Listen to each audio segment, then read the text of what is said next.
a estudiantes, o en tramos que consideramos que puedan ser críticos. La clase pasada también salía este tema de las correlatividades. Bueno, cómo desde las instituciones podemos destrabar algunas cosas más allá de las dificultades estas propias del sistema más general, internas y externas también de la institución. Pero bueno, creo que eso, que puede aportar esto que ustedes envíen para que la última clase podamos también ahí abrir como un intercambio y reflexionar con, digamos, con algunas cuestiones que yo venía pensando, pero más puestas sobre estos relatos de lo que sí se va pudiendo hacer o resolver, o de lo que todavía nos falta encontrar la vuelta, que creo que es útil para que, bueno, no quede como algo teórico que presentamos acá, sino que realmente pueda para ustedes darle insumos en la tarea, ¿no? En el trabajo cotidiano, en el trabajo de conducir las instituciones con las complejidades que tiene.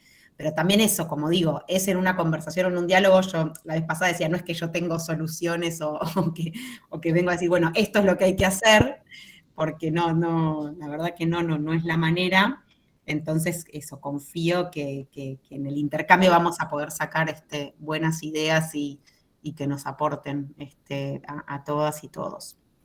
Bueno, dicho esto, la idea de la clase de hoy es avanzar un poco más con la conceptualización de trayectorias. La clase pasada lo que hicimos fue, digamos, yo hice como un resumen del planteo de los aportes de Flavia Terici, sobre esto que ella decía, bueno, hay que pensar como los problemas no de un sujeto individual, sino como algo sistémico y como las propias trabas que en distintos momentos el propio sistema educativo pone para el avance.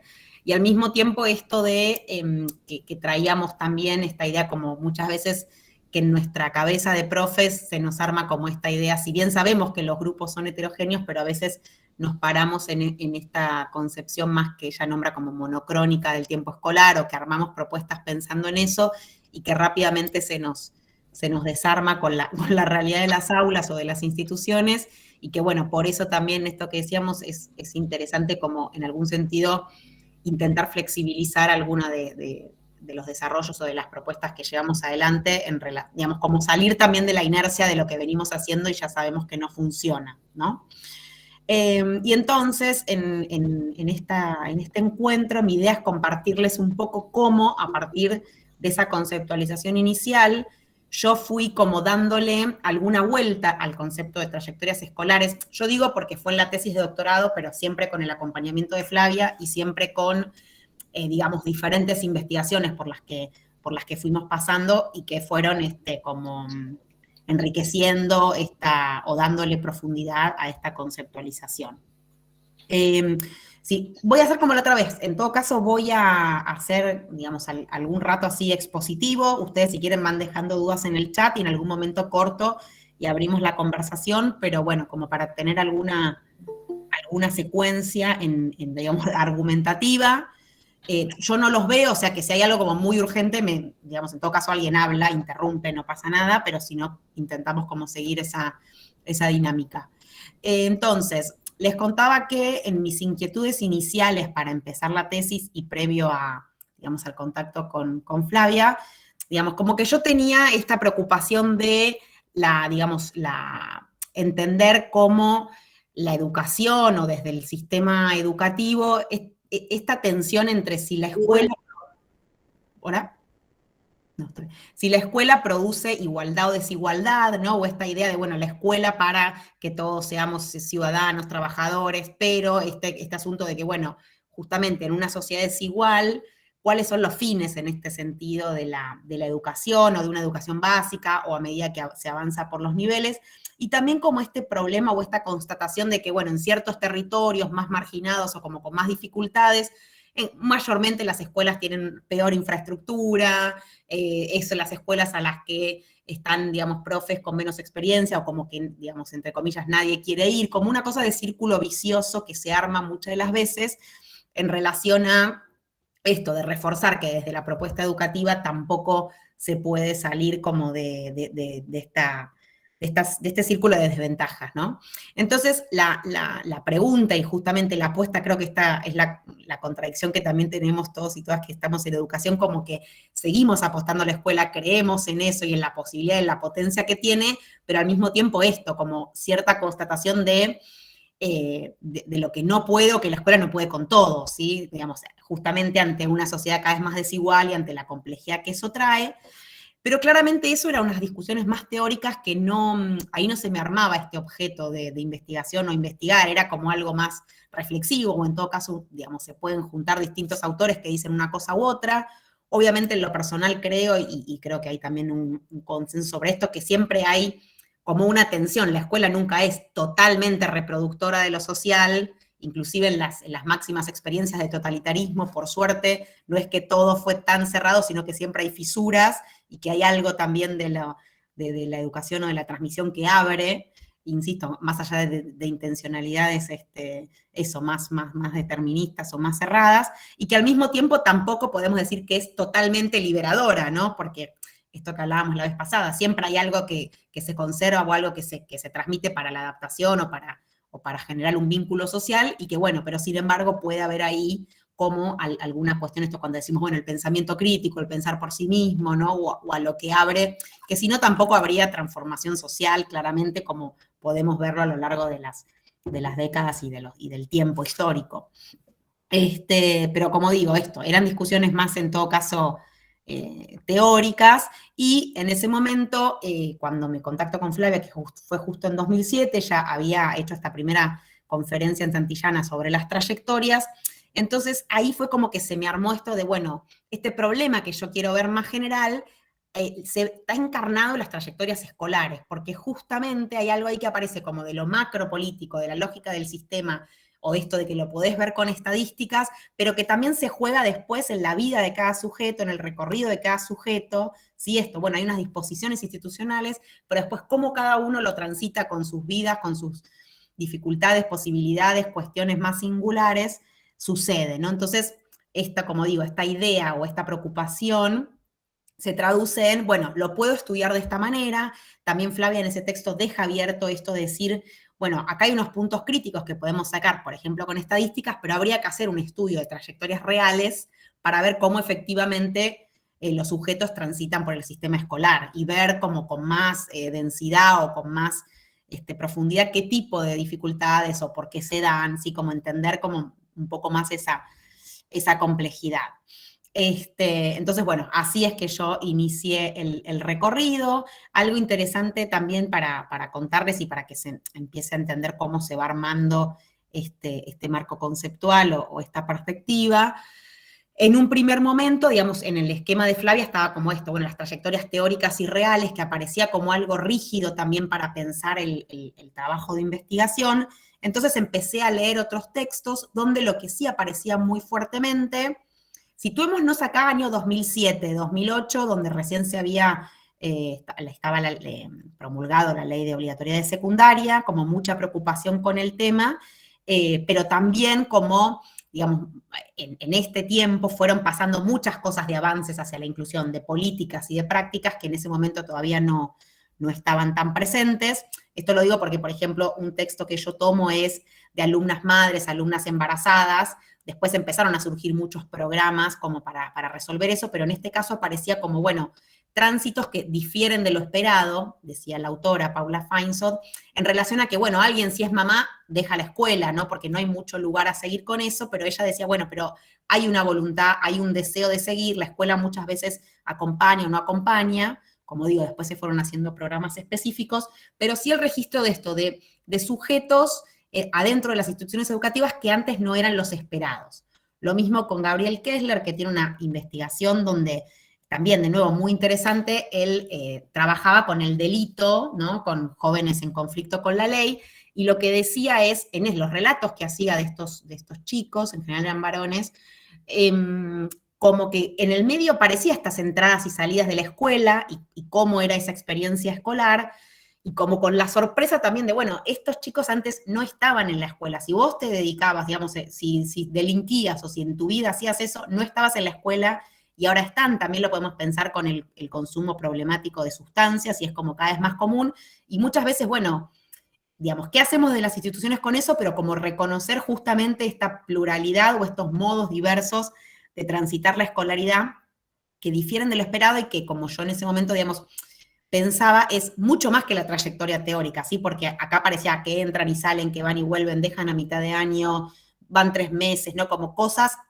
mucho más, esto que digo, dinámicas o laxas en relación a una estructura escolar rígida, que empezaba a ser una realidad cada vez más cotidiana y aceptada en las instituciones, pero que, insisto, esto que hablábamos la clase pasada también, hay algo del cronosistema o del modo de organización escolar que no puede ser permeable a esas realidades como tan dinámicas, pero sí, como sabemos, esto que digo, paulatinamente fueron dándose, insisto, por resoluciones, por políticas jurisdiccionales, programas, o por prácticas mismas que se dan en las instituciones, modos de flexibilizar y de habilitar como otros tránsitos posibles. Algo que acá también aparecía, para mí muy, muy interesante, es como esta idea de pensar, en ese momento estaba la pregunta, bueno, ¿por qué el asunto del abandono, ¿no? Esto de que empiezan una cantidad de la secundaria y son muy pocos los que terminan, ¿qué pasa que dejan? ¿Por qué dejan? ¿Cuándo dejan? ¿Sí? Como empezar a investigar eso justamente para ver qué se podía hacer como propuesta desde lo educativo para sostener, que también lo podemos pensar para el nivel superior, que es lo que nos ocupa ahora.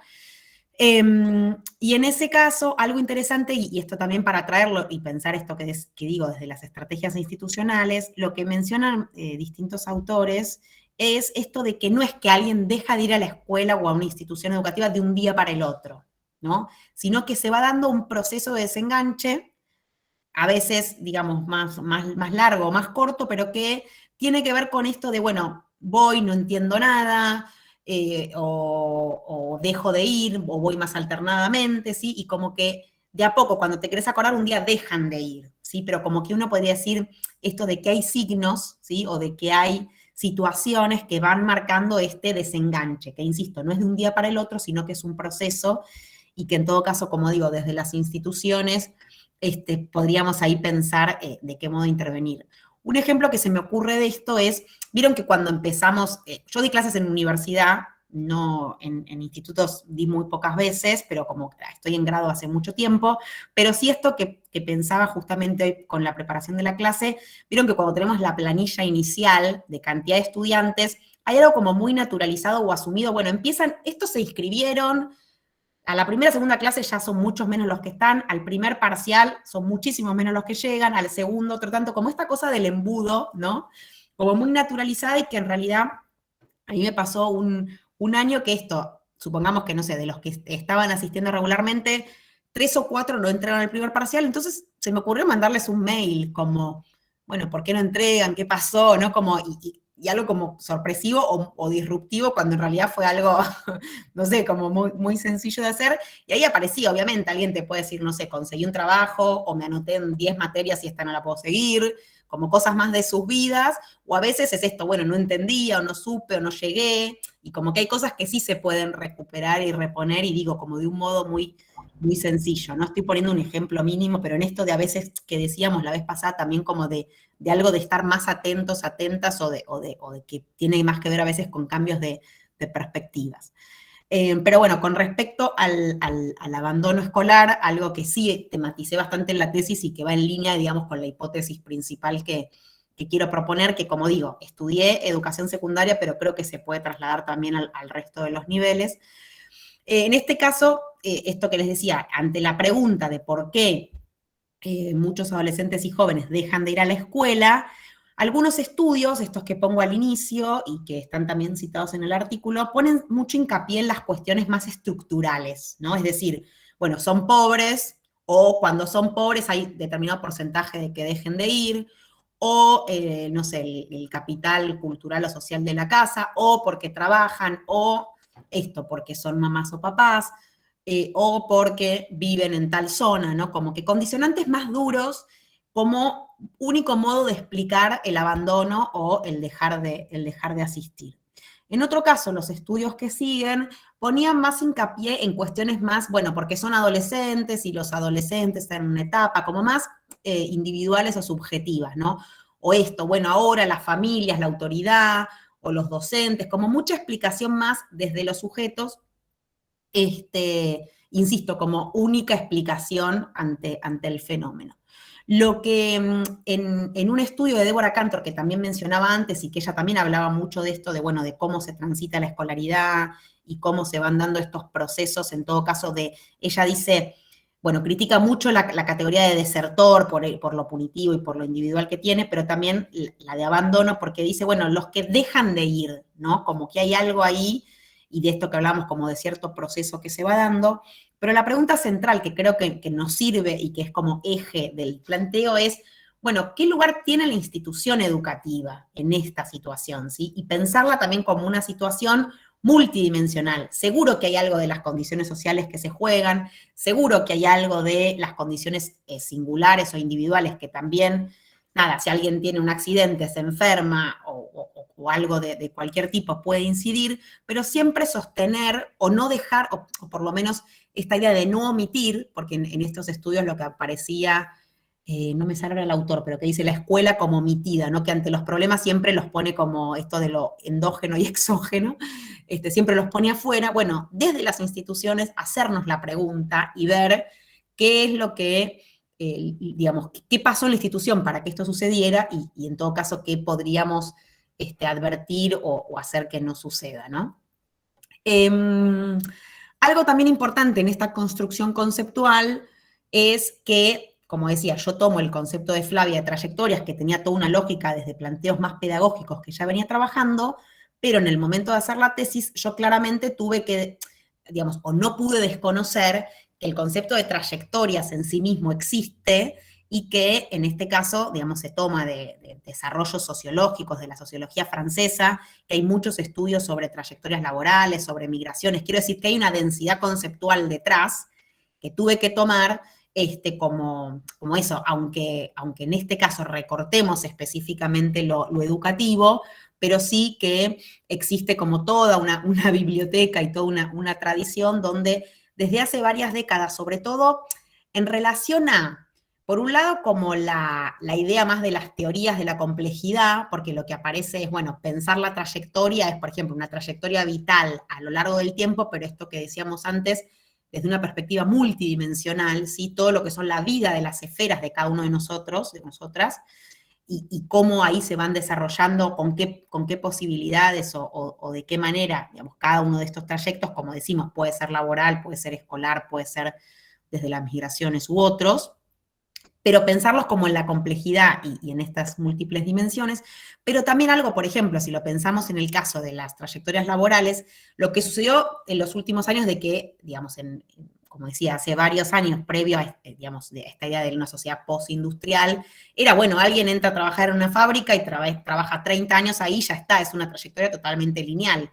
Claramente eso ya es totalmente excepcional los casos en que sucede, hay mucho más movimiento, más dinamismo, y también por eso adquiere, digamos, como sentido el estudio de trayectorias, ¿no? Que de nuevo también por eso hace mucho sentido, por esto que traía antes como otros modos de transitar, esto de intentar comprender también la complejidad en el caso de las instituciones educativas. Claramente cuando hablamos del nivel superior y ya de una población adulta y con otras obligaciones y otro momento de la vida y otra, digamos, y proceso ya de pasaje entre juventud y adultez y la cuestión de la necesidad de autonomía, digamos, como que es mucho más compleja las vidas de esas personas, digamos, a nosotros y a nosotras mismas nos habrá pasado.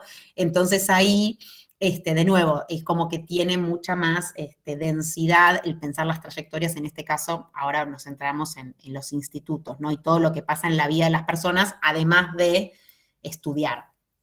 Sea que trabajen, sea responsabilidades familiares, sea como eso, situaciones o responsabilidades por afuera. Entonces, bueno, acá de nuevo tomo como esta idea digamos, de la sociología, donde aparecía como con claridad esto que decíamos antes, ya no solo explicar, bueno, desde los individuos o desde la estructura social, la posibilidad de transformación o explicar algún recorrido de una vida, sino esto que decimos, bueno, que se da como una multiplicidad de historias, y que también aparece como esta compleja articulación. Sobre todo esto viene en relación a discusiones, digamos, no quise profundizar mucho acá, pero Bourdieu, por ejemplo, es alguien que toma esta categoría y ahí, digamos, como que en algunos autores aparece mucho más el peso de los condicionantes sociales y de lo que va a ser posible hacer en tu vida en relación a dónde naciste, a qué educación tuviste y cómo luego, digamos, qué posibilidades tenés, por ejemplo, de insertarte en el mercado laboral. Y en algunos casos hay autores que dicen, bueno, pero hay oportunidades que pueden generarse, o hay ciertas, digamos, ni hablar si uno decimos, bueno, hay una guerra, o esto, no sé, un jugador de fútbol, que digamos, ahí hay una bifurcación en su vida total en relación al lugar de origen y a dónde acceden, ¿no? Como esos casos más excepcionales. Pero bueno, insisto, acá como pensarlo siempre en la complejidad y como algo de, como dicen la mayoría de autores, interjuego o articulación, ¿sí? Que de nuevo, esto más amplio de las trayectorias todo el tiempo nos sirve también para pensar lo escolar, ¿no? Bueno, si vas a una escuela o si vas a otra, o si estás en un barrio o si estás en otro, las posibilidades que se van dando muchas veces también en cierta movilidad que puedan tener los estudiantes, o escuelas que son, creo que hablábamos algo sobre esto, o instituciones que tienden más a retener que otras, sí, por tipo de prácticas institucionales, etcétera. Y digamos, y eso, en ese sentido, como las posibilidades que se habilitan o no, ¿no? En cada institución, o inclusive como, bueno, también podemos pensarlo en términos de macropolítica más general. Pero en este caso, como definición, está esta idea del despliegue de los recorridos vitales, y esta idea que decíamos, bueno, una trama, ¿sí? Que se compone de distintos campos de la vida o niveles de análisis. Esto lo traigo porque en realidad, digamos, a mí lo que me interesaba ver, ahora lo voy a contar más en detalle, pero bueno, era justamente ver qué lugar, esta pregunta que traíamos de Débora Cantor, tiene la institución, ¿sí? En la posibilidad de configurar o de habilitar o no algunas trayectorias diferentes, ¿sí? Esto, bueno, si nos quedamos con los estudios sociológicos, bueno, alguien que nace en determinado lugar solo puede acceder acá, bueno, ¿qué desde la escuela, ¿sí? Se puede habilitar como diferente o no, ¿sí? Esa era como la preocupación más de fondo.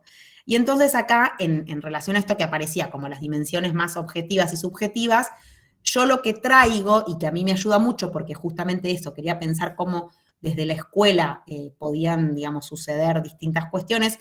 De hecho, yo trabajé, si bien venía estudiando en escuelas secundarias comunes, un programa que es de la Ciudad de Buenos Aires, que se llaman Escuelas de Reingreso, con un formato particular de cursada. Entonces me interesaba ver qué incidencia tenía el pasaje por esa experiencia en relación a una escuela común. Eso, si habilitaba un avance, si habilitaba la posibilidad en este caso de egresar o de, digamos, de avanzar, de continuar, de aprender en relación a las escuelas comunes, ¿no? Entonces ahí, acá lo que pongo son como ejemplos de investigaciones que me ayudaron a pensar en eso, en la incidencia de determinado dispositivo para generar algún quiebre o alguna transformación o no, esa era una pregunta, en los recorridos escolares de un grupo de sujetos que son los que yo seguía.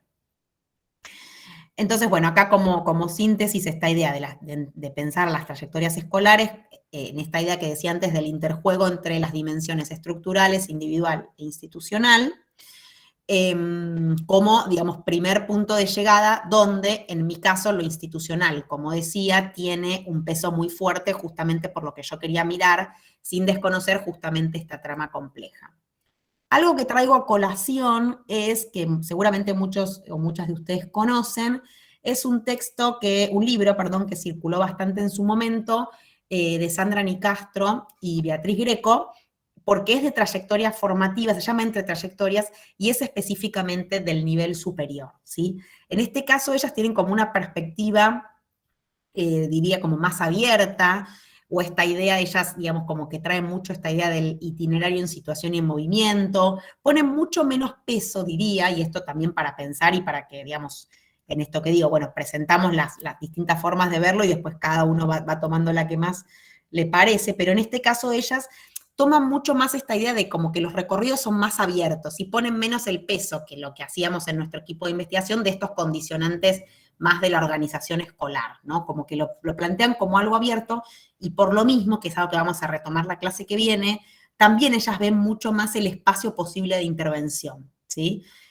traen esta idea de, digamos, como también acá en esto de pensar el entre y la complejidad y esto de que son recorridos subjetivos e institucionales a la vez, esta idea de que lo que se articula es lo universal de la educación, pero también encarnado en lo singular de cada sujeto y de cada institución, esta idea de, bueno, de nuevo, lo colectivo y lo íntimo, ¿no? Como que un modo de entender estos modos de transitar, claramente que es lo que ellas trabajan desde hace mucho tiempo, que tiene que ver con esta mirada o esta perspectiva institucional, ¿sí? El modo también de pensar, que hay algo que me anticipa un poco, como digo, para la clase próxima, pero que sí me parece interesante en esto de que cuando pensamos en una trayectoria, hay múltiples responsabilidades, ¿sí? En eso que se arma, por eso está bueno pensar la institución como trama, ¿sí? No es solo responsabilidad de un docente a cargo, no es solo responsabilidad total del directivo, sino que es, y de todas otras figuras que puedan intervenir, sino que hay algo ahí como que se compone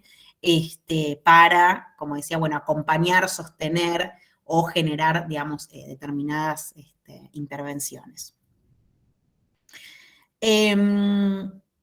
Algo que Perdón, ¿hay alguna pregunta puntual hasta ahora? ¿Puedo seguir un poquito más? Sí. Sigo un poquito más y ahora ya abro, pero por las dudas. Bueno, esto es como de nuevo muy propio de la investigación, pero creo que puede tirar líneas también para pensar lo que el planteo en relación al nivel superior. La pregunta que nos hacíamos es, cuando veíamos, por ejemplo, a nivel de estadísticas, esto de que en la primaria había muchas cosas ya resueltas, masificado, el avance y demás, la terminalidad, y la pregunta era, bueno, ¿por qué hay más dificultades en la escuela secundaria, más allá de la reciente obligatoriedad? Pero también esto que yo decía antes, algo que nos planteábamos como propio del formato escolar, ¿sí? Que esto obviamente ya hoy es muy difundido en relación a ese origen selectivo y que, bueno, que sin haber transformado mucho su formato se intenta universalizar. Flavia Tenigi toma esta idea de matriz organizacional en esto del currículum clasificado, es decir, la división por disciplinas, al mismo tiempo una formación docente apoyada en la formación de disciplinas, y sobre todo este asunto del trabajo docente que solo se remuneran las horas de clase, ¿sí? Y no hay tiempos extra clase, estamos hablando de un formato tradicional o común, más allá de algunos programas que contemplan sí alguna transformación en esto, pero que eso es lo que ella dice, conforma un trípode de hierro muy difícil de transformar y que genera muchos límites, sobre todo porque, digamos, también produce como dificultades en poder, esta idea, por ejemplo, de estar mucho tiempo, de concentrar horas en una institución, de poder tener una cercanía o mayor conocimiento de los grupos de estudiantes y poder hacer seguimiento, ¿sí? Bueno, y esto de que un currículum también con 10 materias hace que haya que aprobar esas 10 materias, y como una serie de trabas que genera ese propio formato tradicional al momento cuando queremos pensar en transformar la educación secundaria o envolverla, digamos, esto, en que pueda digamos, que pueda universalizarse y que cada vez más chicos, chicas puedan transitarla, o sea, es decir, sostener la cursada, avanzar, aprender y terminarla. Específicamente también con el equipo de investigación trabajamos el concepto de régimen académico, que de nuevo me parece muy importante traer acá a colación para pensar los problemas que tienen las trayectorias estudiantiles también en el nivel superior. De hecho, esta definición que tomamos inicial, Alicia Camilleri la toma pensando en el nivel superior, y aparece esta idea de las regulaciones que operan en la vida de las y los estudiantes o las exigencias a las que tienen que responder en las instituciones, ¿sí? Lo que en este caso abarca, y son parte de los componentes que estudiamos, es, bueno, cómo es la cursada, el régimen de asistencia, el régimen de evaluación, es decir, todo lo que me organiza, ¿sí? La vida, en este caso estudiantil. De nuevo, ustedes habían traído el ejemplo de correlatividades como posibles trabas o obstáculos. Bueno, cuánto hay que asistir, ¿sí? Por ejemplo, el hecho de esto de la presencialidad, cómo se cursa, cuánto se cursa, ¿sí? Y cómo eso también, digamos, genera recorridos posibles o no, o más flexibles o no, digamos, como asunto también a pensar. En el caso de la educación secundaria, cuando empezamos a investigar esto, había como estaba la posibilidad de quedarse libre, que ya, digamos, pasado unos años de la ley dejó de existir, esto de la cursada en bloque que sí sigue existiendo y la rigidez que genera esto de que el único modo, digamos, bueno, desaprobar más de 2 materias implica repetir todo un año, ¿sí? Aún lo que fue aprobado, estas cuestiones también más arbitrarias que sucedían como, bueno, por una falta disciplinar, por ejemplo, te pongo un 1 o te suspenden, ¿sí? Como cuestiones que rápidamente, digamos, justamente por el asunto de la obligatoriedad se replantearon, que todavía eso no existe en el nivel superior, pero que sí creo, digamos, esto como que en todo caso da a pensar cuestiones que sí consideramos usuales o que tenemos como más naturalizadas en este nivel. Algo muy importante también y que de nuevo creo que aporta es, además de pensar en estos componentes, esto que algo hablábamos la vez pasada, es como, bueno, pensar en los ingresantes a un nuevo nivel y todo lo que cambia y lo que se transforma, perdón, todas las transformaciones que se suceden muy rápidamente y que quienes ingresan a un nuevo nivel tienen que conocer para esta idea que decimos, bueno, como esa construcción de oficio de estudiante, ¿sí? Bueno, vos venís de un régimen, de la primaria a la secundaria, bueno, creo que lo dijimos en la clase pasada, desde el nivel inicial a la primaria, de repente todos tienen que sentarse en un banco, así como, no sé, ya no es la merienda compartida, sino que hay unos recreos, después en la secundaria mucha mayor cantidad de materias, mucha mayor cantidad de docentes, los cambios de instituciones que muchas veces pasan, de la secundaria al nivel superior aún mucha mayor complejidad, generalmente en los contenidos, mucho mayor supuesto de autonomía, ¿sí? Esto de que no se te explican muchas cosas, sino que es como que, bueno, mayormente tenés que ir dándote cuenta dónde está cada cosa, dónde funciona cada cosa, ¿sí? Entonces eso, como que nivel a nivel, digamos, y sobre todo eso, para quienes ingresan a un nuevo nivel, como esta transformación, lo que hablábamos de las transiciones, que sucede de un modo brusco y rápido. Algo muy importante que veíamos tiene que ver con esto, cuánto se explicita ese régimen académico, ¿sí? Como un tema a tratar y a pensar. En relación a, creo que algo conversábamos, bueno, lo que damos por sentado, ¿sí? Bueno, así funciona este nivel, o hace muchos años, digamos, como estudiantes ya estuvimos, y como docentes otro tanto de tiempo más, y que naturalizamos y que muchas veces no nos detenemos a explicar. Cuestiones también muy sencillas, esto lo veíamos en la secundaria, como, bueno, digamos, esto, si desaprobás más de tantas materias repetís, nos ha pasado a estar en mesas de exámenes y que algún chico se enterara ese día que repetía, como que nunca lo había terminado de tener claro, como eso, una información que no estuvo o que no fue bien transmitida o reforzada. Lo mismo esto en el caso de secundaria, pero también en el nivel superior, los modos diversos en que cada docente evalúa. Bueno, yo tomo un parcial, tomo dos, tomo un trabajo práctico, evalúo concepto, o no sé, o tomo solo un trabajo integrador, o para mí es importante la presencia en clase, o para mí es importante que hagan tal o cual cosa, ¿sí? Y ahí también como responder a, supongamos, 5 o 10 docentes distintos y con criterios diferenciados, que está muy bien que así sea, pero de nuevo, visto desde la perspectiva de estudiantes, como toda esa novedad, y todo esto que muchas veces pasa, lo veíamos, de nuevo, digo, en la secundaria, pero creo que también en general, dos cosas. Muchas veces es algo que se dice el primer día, bueno, yo ya lo dije, el primer día voy a tomar 2 parciales, voy a hacer esto, queda ahí, sino como esta cosa de que no se va en todo caso acompañando, ¿sí? ¿Se acuerdan que dije, o tal, la semana que viene tal cosa, o atento con esto? Y al mismo tiempo también, muchas de las veces, como algo que no está escrito en el programa, o a veces hay 3 o 4 cosas en el programa, pero no explicitamos todo esto, y que en todo caso sí veíamos que es algo importante explicitar. Como sí sabemos, por ejemplo, lo que empezó a suceder en los institutos, como esto, encuentros de bienvenida, espacios de ambientación, bueno, los distintos tipos de actividades, todo eso claramente favorece a este acompañamiento, a esta explicitación de reglas y a estos modos justamente de bienvenida y de acompañamiento, ¿sí? En ese tramo inicial que es muy necesario. En este mismo sentido, esto que de nuevo digo, aparecía en la secundaria, pero que entiendo que también es con la misma idea y fuerza en el nivel superior o inclusive más, quienes son primera generación de entrar a la institución y que, digamos, no tienen esta idea de que, bueno, en alguna familia sí se transmite porque ya está esa experiencia de alguien que ya pasó ese nivel y que pueda noticiar o advertir sobre ciertas cosas, y que entonces en ese sentido no podemos descansar que los estudiantes lo adquieran por afuera o por alguien que se los cuenta, sino esta idea que traíamos como, bueno, tiene que ser tratado como un contenido o como un objeto a ser enseñado, a ser transmitido, tematizado. ¿Sí? Tiene que tener un espacio, esto, sean dispositivos o sea en las distintas, por ejemplo, materias introductorias. Bueno, y acá, de nuevo, vuelvo a traer este esquema como de interjuego entre las tres dimensiones.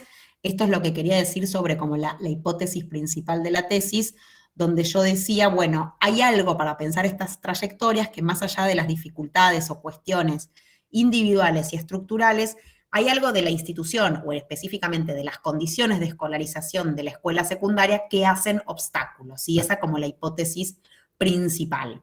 Y que lo que llamé condiciones de escolarización es esta matriz organizacional que mencionaba de Terigi, ese trípode de hierro, más esto que traigo de régimen académico de una escuela tradicional, que lo que, digamos, tanto por la estadística como por el trabajo de campo que fuimos haciendo, veíamos que eso genera obstáculos o que, digamos, no se estaba pudiendo cumplir o garantizar esta obligatoriedad o estos tránsitos de modo amplio y mucho menos la finalización del nivel.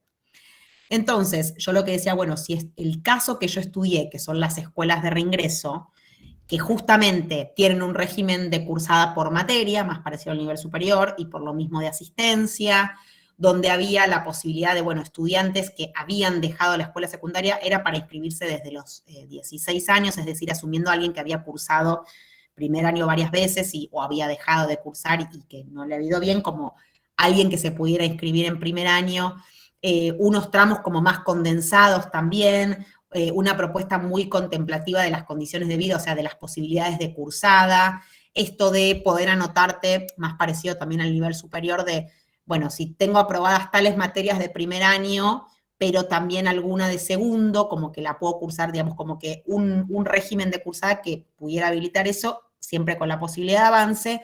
Entonces, mi pregunta es, bueno, tutorías, asesores pedagógicos, toda una serie de clases de apoyo, ¿no? Como toda una serie de dispositivos. Mi pregunta era, bueno, esas condiciones de escolarización diferentes van a permitir o van a tener algún efecto en las trayectorias escolares, insisto, como para poner el énfasis en esto que decía, en esa dimensión institucional, ¿sí? O de la organización escolar, para pensar si eso habilita o no, o si eso genera nuevas oportunidades.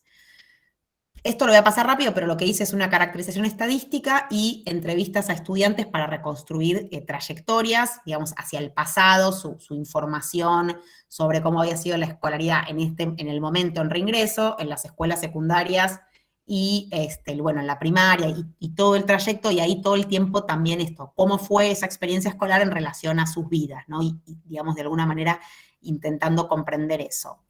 Esto es una síntesis de los análisis estadísticos que tiene que ver, no me acuerdo si algo hablamos, pero bueno, eso, que digamos, el mayor problema, además de la repitencia, como en distintos momentos, o el abandono, es justamente esto de que, digamos, cada vez es peor el nivel de egreso, pero porque justamente son más quienes se ingresan, y que entonces es como, digamos, esto, Felicitas Acosta habla de esta dinámica de incorporación y expulsión, ¿no? Cada vez ingresan más, pero por lo mismo, como es, digamos, población con, digamos, situaciones más complejas, es más difícil de poder retener y de que puedan avanzar.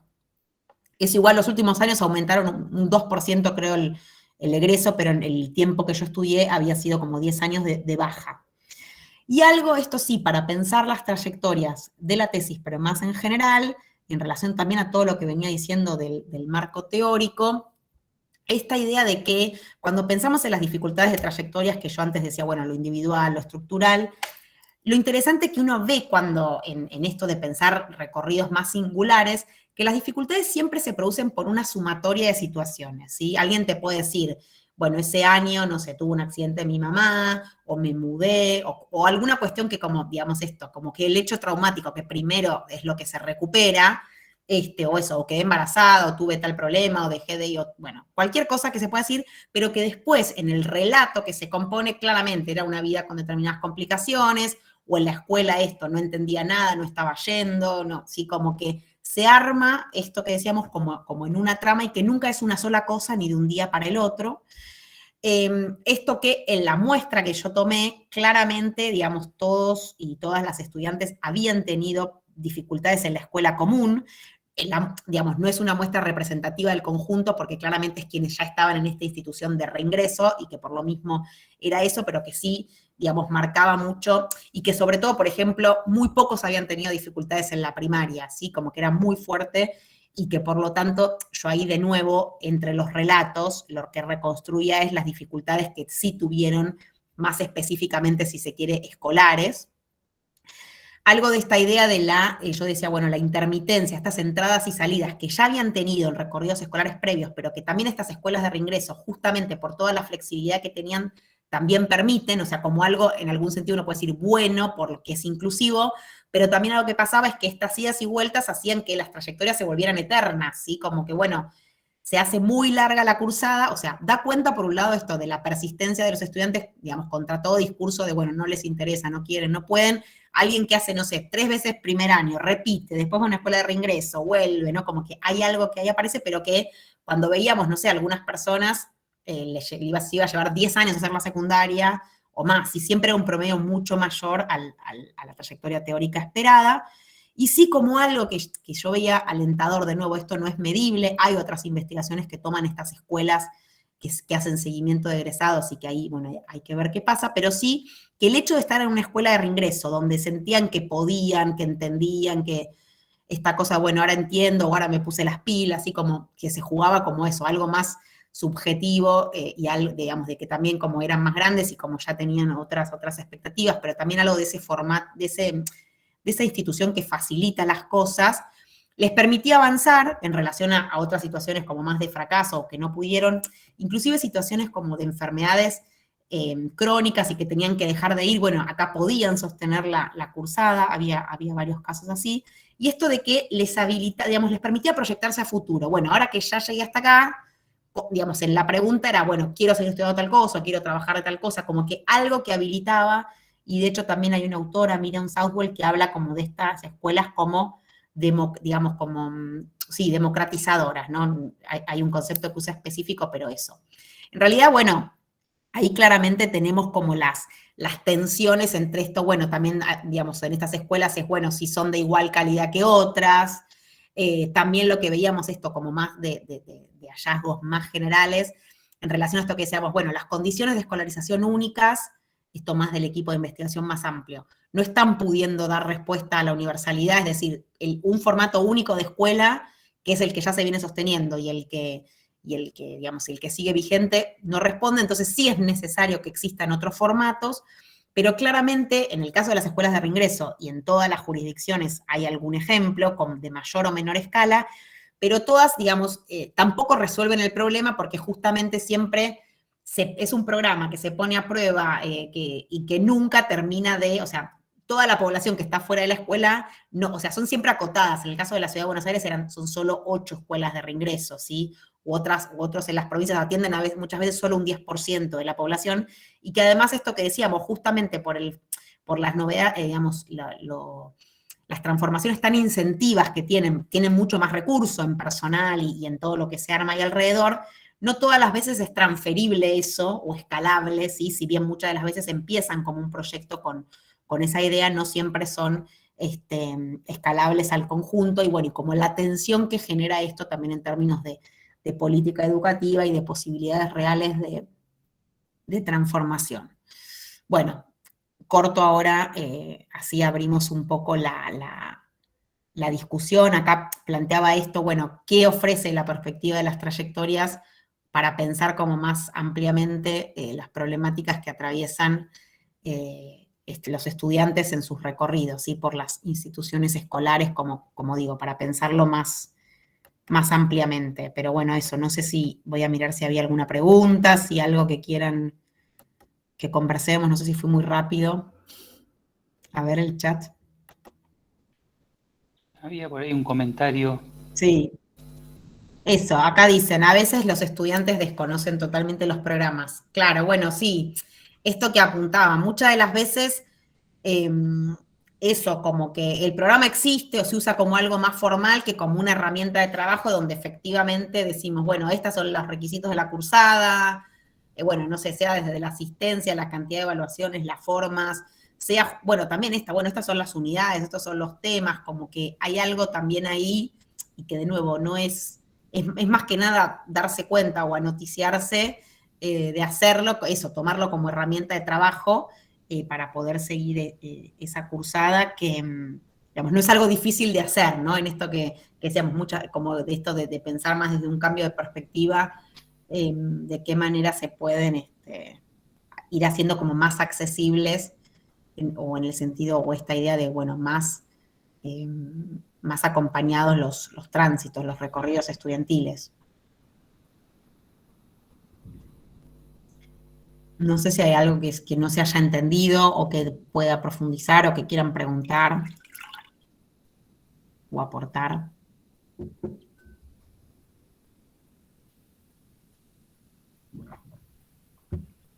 Si no, seguimos un poco más.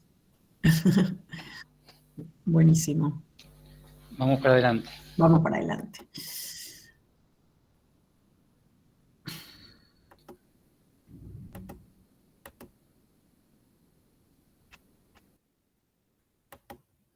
Ahí estamos. Se ve bien ahí, ¿no? Sí, Sí, puedes sí. poner pantalla completa para que se vea mejor cuando la letra está más chica.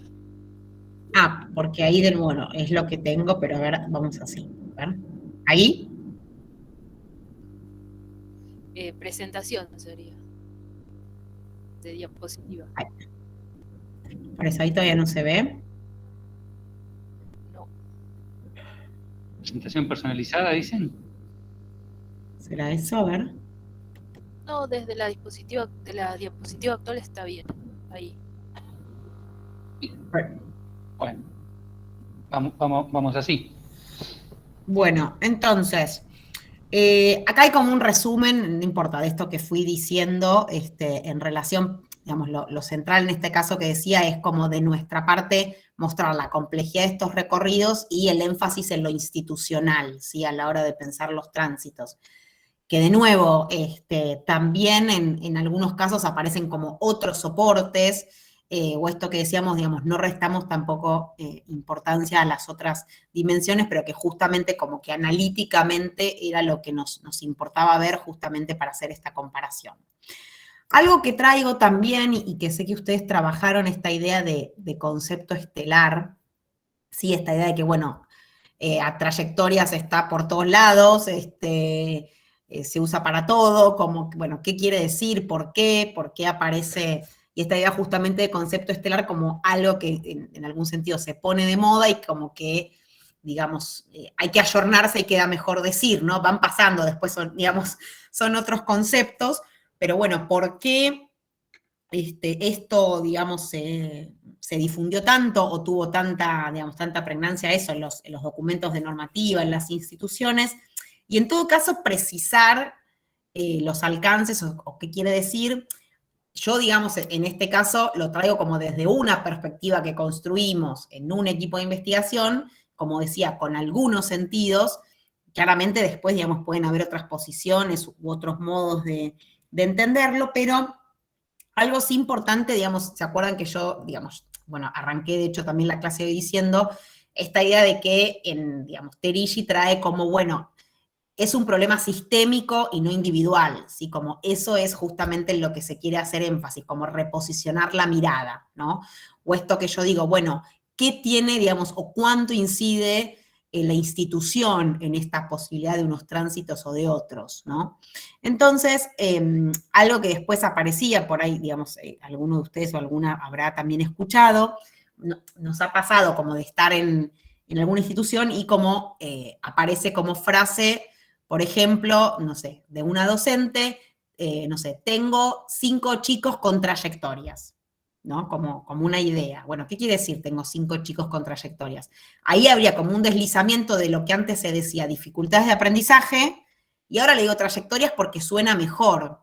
Pero, como digo, desde nuestro punto de vista, no está ahí como plasmada esta densidad más conceptual que le queremos dar al concepto de trayectorias, porque si no, claramente no lo diríamos de ese modo, ¿sí?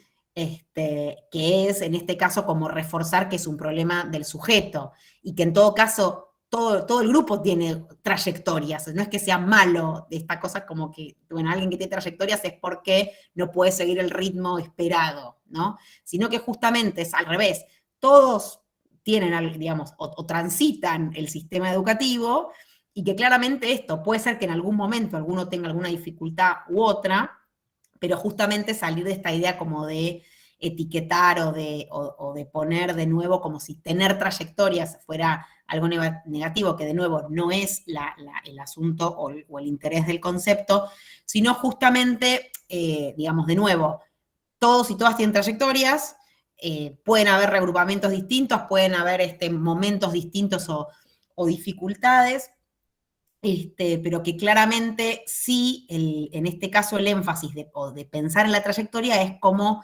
esta posibilidad de mirar desde la perspectiva de los sujetos esos tránsitos, y que desde las instituciones podrían eventualmente generar un obstáculo o que podrían acompañar. Si esto que seamos, bueno, un pequeño gesto de, digamos, ofrecer o presentar un programa y que se conozcan en todo caso esas reglas de juego, ¿sí?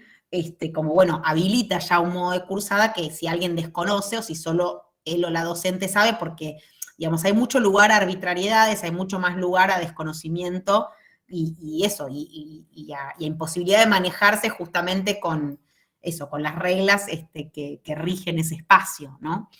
Entonces, como decía, ahí veíamos como justamente una dificultad. Esto lo traigo de un recorte de un texto que yo puse también como optativo, pero donde, digamos, aparece también esta idea o más allá del esfuerzo que hacemos por poner esta idea como de lo sistémico o de lo institucional para pensar el problema, muchas de las veces como que pensamos desde las instituciones esto, o se naturaliza la desigualdad, o esta idea más de meritocracia, o de que, bueno, ciertos sujetos tienen dificultades de aprendizaje, ¿no? Y que también entendemos que se ponen en juego a la hora de pensar esta categoría. Y lo mismo también en relación a las políticas, ¿no? Por esto que también hablábamos muchas de las veces y que había salido con fuerza en las discusiones de la semana pasada, muchas veces se piensa, bueno, en el diseño de algunas políticas, sin muchas veces desde el Estado o desde los organismos de gobierno que las generan, o directamente, digamos, sería al revés, como trasladando a la institución la responsabilidad por esa implementación, sin muchas veces generar esos acompañamientos necesarios, ¿sí? Y que entonces ahí también, de nuevo, cuando se desconoce ese carácter sistémico o ese carácter más estructural, bueno, los problemas que justamente charlábamos la clase pasada que suceden, ¿sí? Las dificultades efectivas que se dan en las transformaciones reales. Justamente porque esto que decíamos, así como no queremos pensar en una perspectiva individual de las trayectorias, tampoco voluntarista de las y los docentes, ¿sí? O de quienes estamos en las instituciones.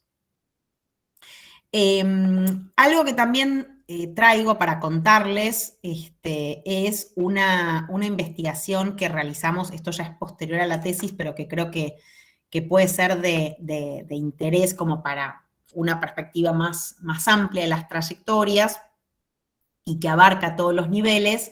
Retomamos en este caso el concepto de transiciones. ¿Se acuerdan que en la primera clase hablamos de esto? Justamente de las transiciones entre niveles y las dificultades que generan. Y entonces lo que decidimos es estudiar ya no solo esto que yo había hecho en la tesis, de cómo recorren, cuánto tiempo les lleva, dónde tienen los obstáculos, sino meternos más específicamente con la evaluación de aprendizajes, ¿sí?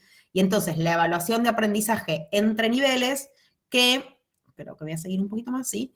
Es poder ver justamente como, bueno, al finalizar, por ejemplo, la educación primaria y al ingresar a la educación secundaria, y lo mismo, al finalizar la educación secundaria y al ingresar en el nivel superior, cuánta discrepancia o no hay en los criterios de evaluación, ¿sí?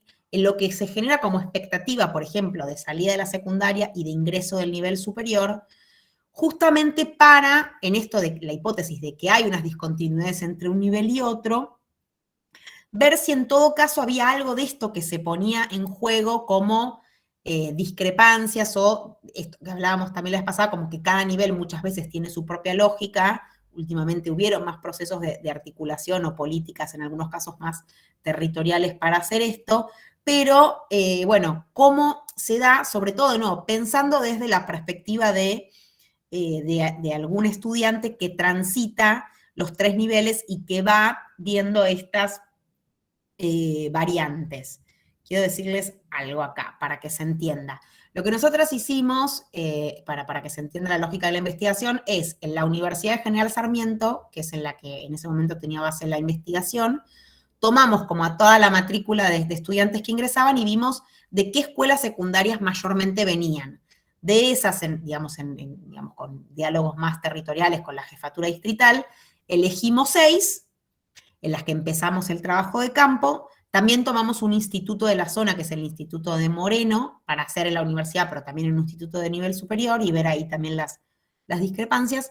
Y cuando hicimos todo este trabajo en las escuelas secundarias, fuimos a las escuelas primarias con las que decían que mayormente articulaban, la de enfrente, la de la vuelta, la de 2 cuadras, ¿sí?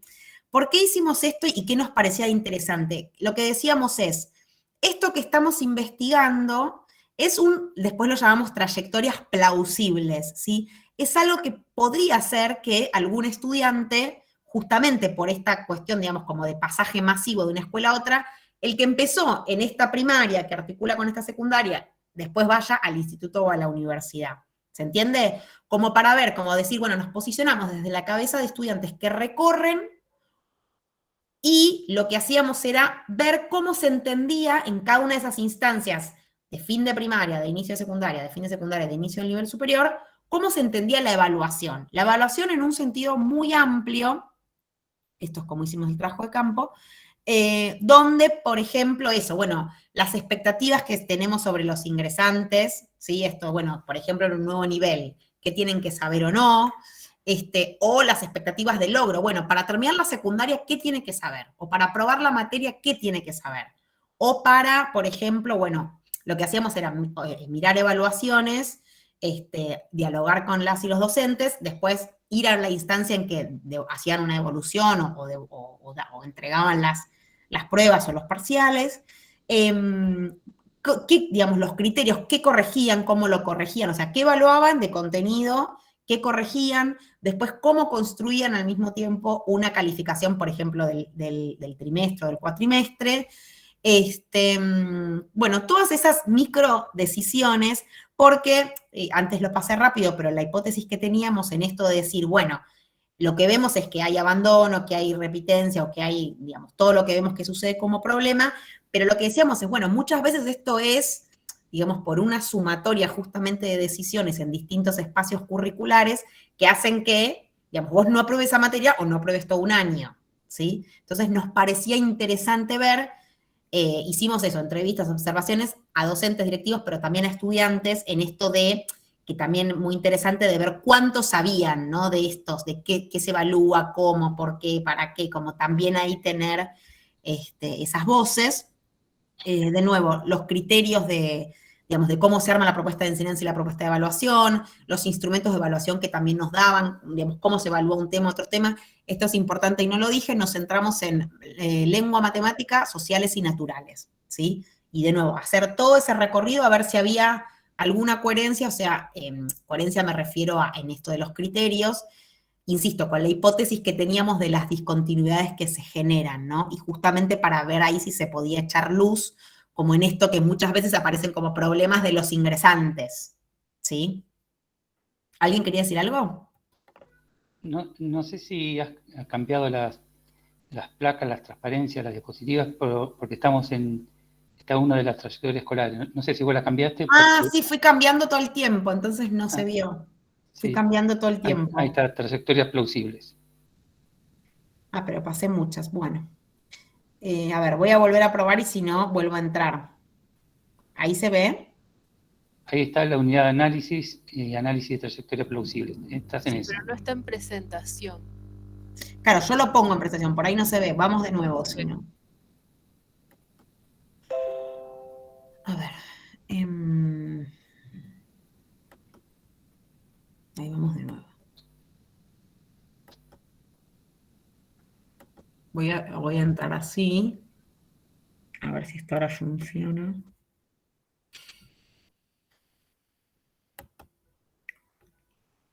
¿Ahí se ve? Ahora sí, ahí está perfecto. Como estaba al Buenísimo. principio. Bueno, fui pasando varias, igual esto de nuevo, yo se los mando y en todo caso pueden ver más el detalle, igual algunas también las fui pasando más rápido. Bueno, en cuanto a los resultados, digamos, ahora me detengo sobre todo en, todavía nos falta además este análisis, sobre todo lo que es nivel superior, pero lo que aparecía entre primaria y secundaria es esto de que, digamos, en principio no habría grandes discontinuidades en cuanto a los contenidos curriculares en matemática de prácticas del lenguaje, como de expectativa digamos, de egreso y de ingreso en el siguiente nivel. Sí, algo más relacionado a demandas cognitivas o a esto como que en la secundaria decían, bueno, no tienen los hábitos, ¿sí? Como que había alguna cosa de que todavía esto de que faltaba para que pudieran constituirse en estudiantes de secundaria, ¿sí? O esto que trae como muy dependientes, ¿no? Como mucho de eso sí aparecía, pero lo que veíamos es, sobre todo en el ingreso a la secundaria, como algo muy como contemplativo, o sea, no era un problema o podía ir reponiéndose a lo largo de la cursada, sobre todo, digamos, acá parecía, bueno, por ejemplo, no sé, en alguna institución decían, en el primer trimestre ponemos una nota ficticia para no desalentarlo, ¿sí? Como que había mucho esfuerzo por, sobre todo, que ese ingreso fuera como más amable, pero, o que los docentes intentaban buscarle la vuelta en esto de resolver como la diversidad de situaciones que habían, y de hecho algo que vimos, y esto de nuevo para pensar como todo el esfuerzo que se hizo en secundaria desde las políticas, o sea, nacionales, jurisdiccionales y desde las instituciones, todo lo que hubo a nivel, digamos, discursivo, de formación docente, de prácticas, de proyectos, de ensayos, como que hay algo que muy lentamente, podríamos decir, pero fue teniendo efectos, digamos, nosotros la veíamos en cómo mejoró, no sé si lo tengo acá, ¿sí? Cómo mejoró, digamos, como que ya había bajado estos de provincia de Buenos Aires, la repitencia en primer año y que sí se había trasladado al segundo año, ¿sí? Como que empezaba, pero como que había algo de ese inicio de la secundaria que era más acompañado, que de nuevo digamos, se patea hacia adelante, o sea, bueno, en un momento es bueno, ya está, ya no te acompaña más, por decirlo de alguna forma, pero sí como os diría, como si lo pensamos en términos de expectativa de sistema, que uno podría decir, bueno, podríamos creer que esto, digamos, de nuevo, lentamente, pero puede ir transformándose hacia adelante hasta un día lograr que accedan todos, o sea, digamos, creo que hay algo urgente y que deberíamos, digamos, como, bueno, reaccionar o hacer más rápido, pero digo como algo, entre comillas, alentador, de que entre un trabajo de campo y otro vimos que esto se transformó, por ejemplo, en este caso, en una década, aunque con avances lentos. Entonces, paso ahora a la transición secundaria superior. En este caso, los análisis que tengo son de la universidad y que seguramente tiene como otros matices, no del instituto al que fuimos, pero sí, digamos, creo que algo de esto puede ser trasladable. Justamente en la universidad hay unos talleres iniciales que son de lengua y matemática y de sociales, entonces era como más fácil ahí verlo, pero sí, acá sí aparecía una discontinuidad fuerte a nivel de contenido, ¿sí? De esto, de como cuál era la expectativa de salida de la secundaria y, digamos, las expectativas de ingreso en la universidad, como que ahí había una distancia mucho más fuerte y que creo que a todas y a todos nos puede parecer eso, nos puede sonar, digamos, nada, como, no digo obvio, pero sí como que nos lo podíamos imaginar, a eso voy. Y que, bueno, sobre todo en matemática había también mucho contraste en, bueno, esto, en lo que aparecía como niveles de dominio esperado y también en el tratamiento de los contenidos, sobre todo en secundaria también fuimos a escuelas técnicas, pero bueno, esto de que es un nivel, digamos eso, mucho más complejo, en este caso, el curso de ingreso de matemática, que como sabemos en el nivel superior suelen ser además esto que se conocen como instancia filtros, ¿sí? Como, bueno, que también es mucho de, bueno, arreglate como puedas o para algunos pocos, ¿no? En el caso de lengua, lo que aparecía, esto como cuestión, digamos, más general, y también aparecía en todas las disciplinas como el tema de la comprensión lectora, ¿sí? Como una dificultad y que muchas veces aparece como, bueno, esto que también traíamos la vez pasada, como, bueno, algo que la secundaria no pudo reponer y que en la secundaria van a decir de la primaria y demás, pero que también tiene que ver con esto que hablábamos, como de, bueno, de ciertos, que la universidad es muy fuerte, como la lectura académica, sí tiene digamos, mucho mayor grado de complejidad en su apropiación, en su comprensión, que, digamos, las prácticas que se dan en los niveles previos, ¿no? Algo, digamos, como que traigo digamos, en esto de reflexiones más amplias sobre los, cuando pensamos en ingresantes a un nuevo nivel, parte de lo que ya venimos diciendo, hay algo que, esto que decía, para mí hay un aporte fundamental de la perspectiva de las trayectorias, que es esto de intentar posicionarnos en la perspectiva de quienes transitan por el sistema educativo, sino ya de nosotros, nosotras como docentes y en esto que venimos haciendo y dando, o como decía, lo que damos por sentado, sino decir, bueno, a ver, si un estudiante está en esta situación, tiene que cursar tal materia, bueno, digamos, ¿qué va a pasar con esto? O si yo le aviso, o si no le aviso, o si evalúo algo que no lo expliqué, ¿sí? Digamos, por poner un ejemplo extremo, bueno, como que creo que es un buen ejercicio, como digo, o por lo menos eso, un aporte desde la perspectiva de las trayectorias, que es como centrar la mirada en quienes están como en ese sentido, descentrarnos, ¿sí? Que tomo esta idea de Delval, que en realidad habla más como de teorías del aprendizaje, pero que es algo que me gusta mucho, como para pensar propuestas de enseñanza, pero también estos temas. Algo que dice que, digamos, puede parecer muy sencillo, que es esta idea de que, bueno, cuando pensamos en una situación de enseñanza-aprendizaje, como que justamente lo importante es ponerse en el punto de vista o en la posición de quién está aprendiendo. Bueno, qué sabe, qué no sabe, en qué punto está, ¿sí? Justamente para armar mejor nuestra propuesta de enseñanza. O sea, esto, ¿qué no sabe? ¿Qué dificultades podría tener? ¿Sí? Y que por lo mismo acá aparece como esta idea, bueno, o esta necesidad de centrarse o de no dar por sentado muchas de las cosas que sí de nuestra parte sabemos. Por eso es como que es un esfuerzo y esta idea de descentración, ¿no? Como, bueno, vienen, no sé, están en este punto de sus trayectorias, qué sí vieron, qué no vieron, inclusive cuando son grupos heterogéneos. Bueno, por ejemplo, yo dicto en la facultad la materia filosofía y la educación. Y antes siempre era gente de educación, ahora viene gente de filosofía. Entonces yo ahí tengo conciencia de que quienes vienen de educación ya cursaron tales materias y hay algo que está ahí repuesto y quienes vienen de filosofía es totalmente otro panorama. Entonces, como hay esto de ir haciendo guiños, ¿sí? O como, bueno, de ustedes seguramente saben esto o ustedes seguramente no saben esto y como esto de tenemos que explicarlo, o por favor, si alguien no entiende o necesita como profundizar en algo, lo aclara, así como esto que digo, como cierta conciencia en este caso de ese público y de dónde vienen, cuánto saben, como para poder, digamos, acercar en todo caso esa propuesta de enseñanza. Que como en este caso lo pienso desde este lugar, pero que también lo podemos pensar desde una perspectiva institucional más amplia.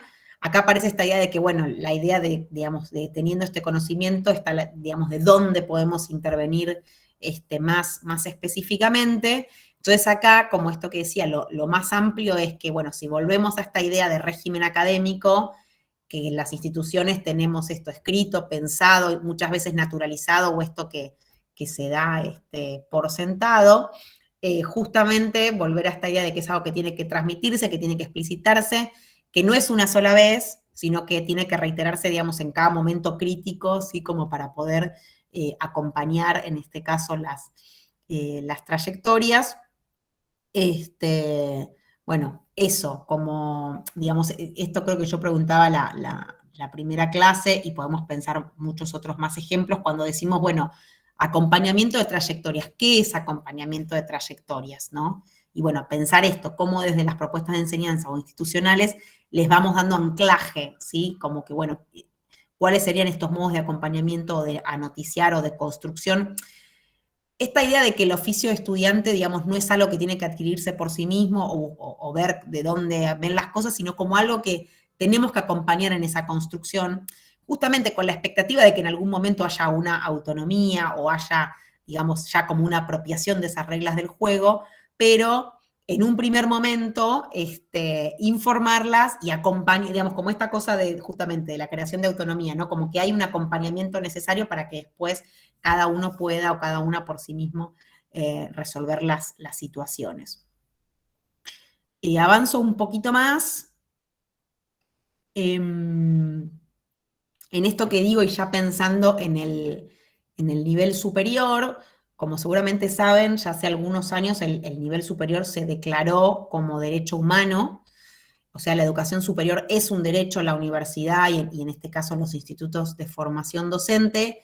No, todavía digo, porque en Europa entiendo que en el momento se discutía, todavía no es obligatoria, pero en cualquier momento eso se viene y justamente, bueno, como pasó en la secundaria, algo de esto va a suceder, pero sí claramente esta idea de que es un bien público y social, de que debe garantizarse desde el Estado y de las instituciones, esto de que es responsable, y que en todo caso tienen que generarse todas las condiciones para que quienes quieran puedan acceder, ¿sí? Digamos, como postulado.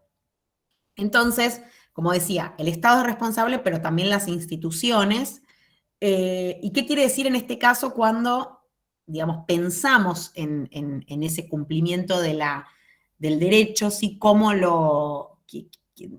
digamos, de qué modo podemos, justamente dentro de esto que traíamos, de qué modo podemos materializarlo, ¿sí? De qué modo podemos ir generando estas condiciones, digamos, que mencionaba para que sea efectivo. Entonces, algo de esto que, digamos, como cuestión general, pero que cada uno de nosotras, cada una, sería bueno que piense o que podamos poner como en ejemplos o en palabras. Bueno, algo de cambiar la forma de pensar la formación en nivel superior, ¿sí? Esto que decíamos, bueno, lo que está naturalizado o estas lógicas más excluyentes, y desde prácticas muy concretas, ¿sí? Esto que decíamos, bueno, si quisiéramos pensar una formación de nivel superior para todos y todas, ¿qué deberíamos hacer? ¿Sí? ¿Cómo deberíamos hacerlo? Inclusive, en esto que decimos o que podemos reconocer, creo que algo también salía la vez pasada, algo bueno de esto, de quiénes son esas o estos estudiantes que recibimos, ¿sí? Esta idea de, bueno, los esperados, entre comillas, las dificultades que tienen, de dónde vienen, esto que también traíamos la clase pasada de, bueno, cuando nos encontramos con estudiantes, lo que decíamos, que como decimos genéricamente, no saben leer y escribir, pero que en realidad es ver algo de ciertos procesos de alfabetización académica que habría que reponer, ¿sí? Esta idea también, digamos, como, bueno, entender que no es un problema de estos individuos y corrernos de ese discurso, bueno, el que quiere y puede lo va a lograr y los otros, bueno, se quedarán afuera, como no naturalizar esas igualdades, o justamente también esta idea de igualdad de oportunidades, como esta idea de que, bueno, el que quiere, como que, bueno, esto es abierto, el que quiere viene y lo hace. No, digamos, todos, digamos, tenemos condiciones de vida diferentes, desiguales, trayectorias previas también desiguales, y que por lo tanto no es solo un tema de voluntad, ¿sí? En esto del poder pensar en estos avances. Esto que sí discutimos la clase pasada, que hay que reconocer que, digamos, quienes ingresan tienen diferentes niveles, y que al mismo tiempo eso, diferentes recorridos escolares, no es lo mismo haber ido a una escuela que a otra, o vivir en tal lugar que el otro, pero que eso no obture, por un lado, pero sobre todo en este caso como esto que decíamos, bueno, es un problema del sistema educativo, ¿no? Cuando decimos, bueno, echamos la culpa al nivel educativo previo de lo que nos enseñó, pero que en este punto también, en este caso, como instituto, hacernos cargo que también somos parte de ese sistema, ¿sí? Y que desde la institución se puede hacer o transformar. De nuevo, como hablábamos la vez pasada, no es un tema de cada instituto aislado ni de cada profe aislado, ¿sí? Hay algo como de responsabilidad, como decimos, estatal o de las políticas de reponer y de acompañar, pero bueno, eso, también para pensar como la complejidad del asunto y no como rápidamente sacarnos de encima el tema, bueno, digamos, bueno, si esto no pasó en la secundaria, ya está.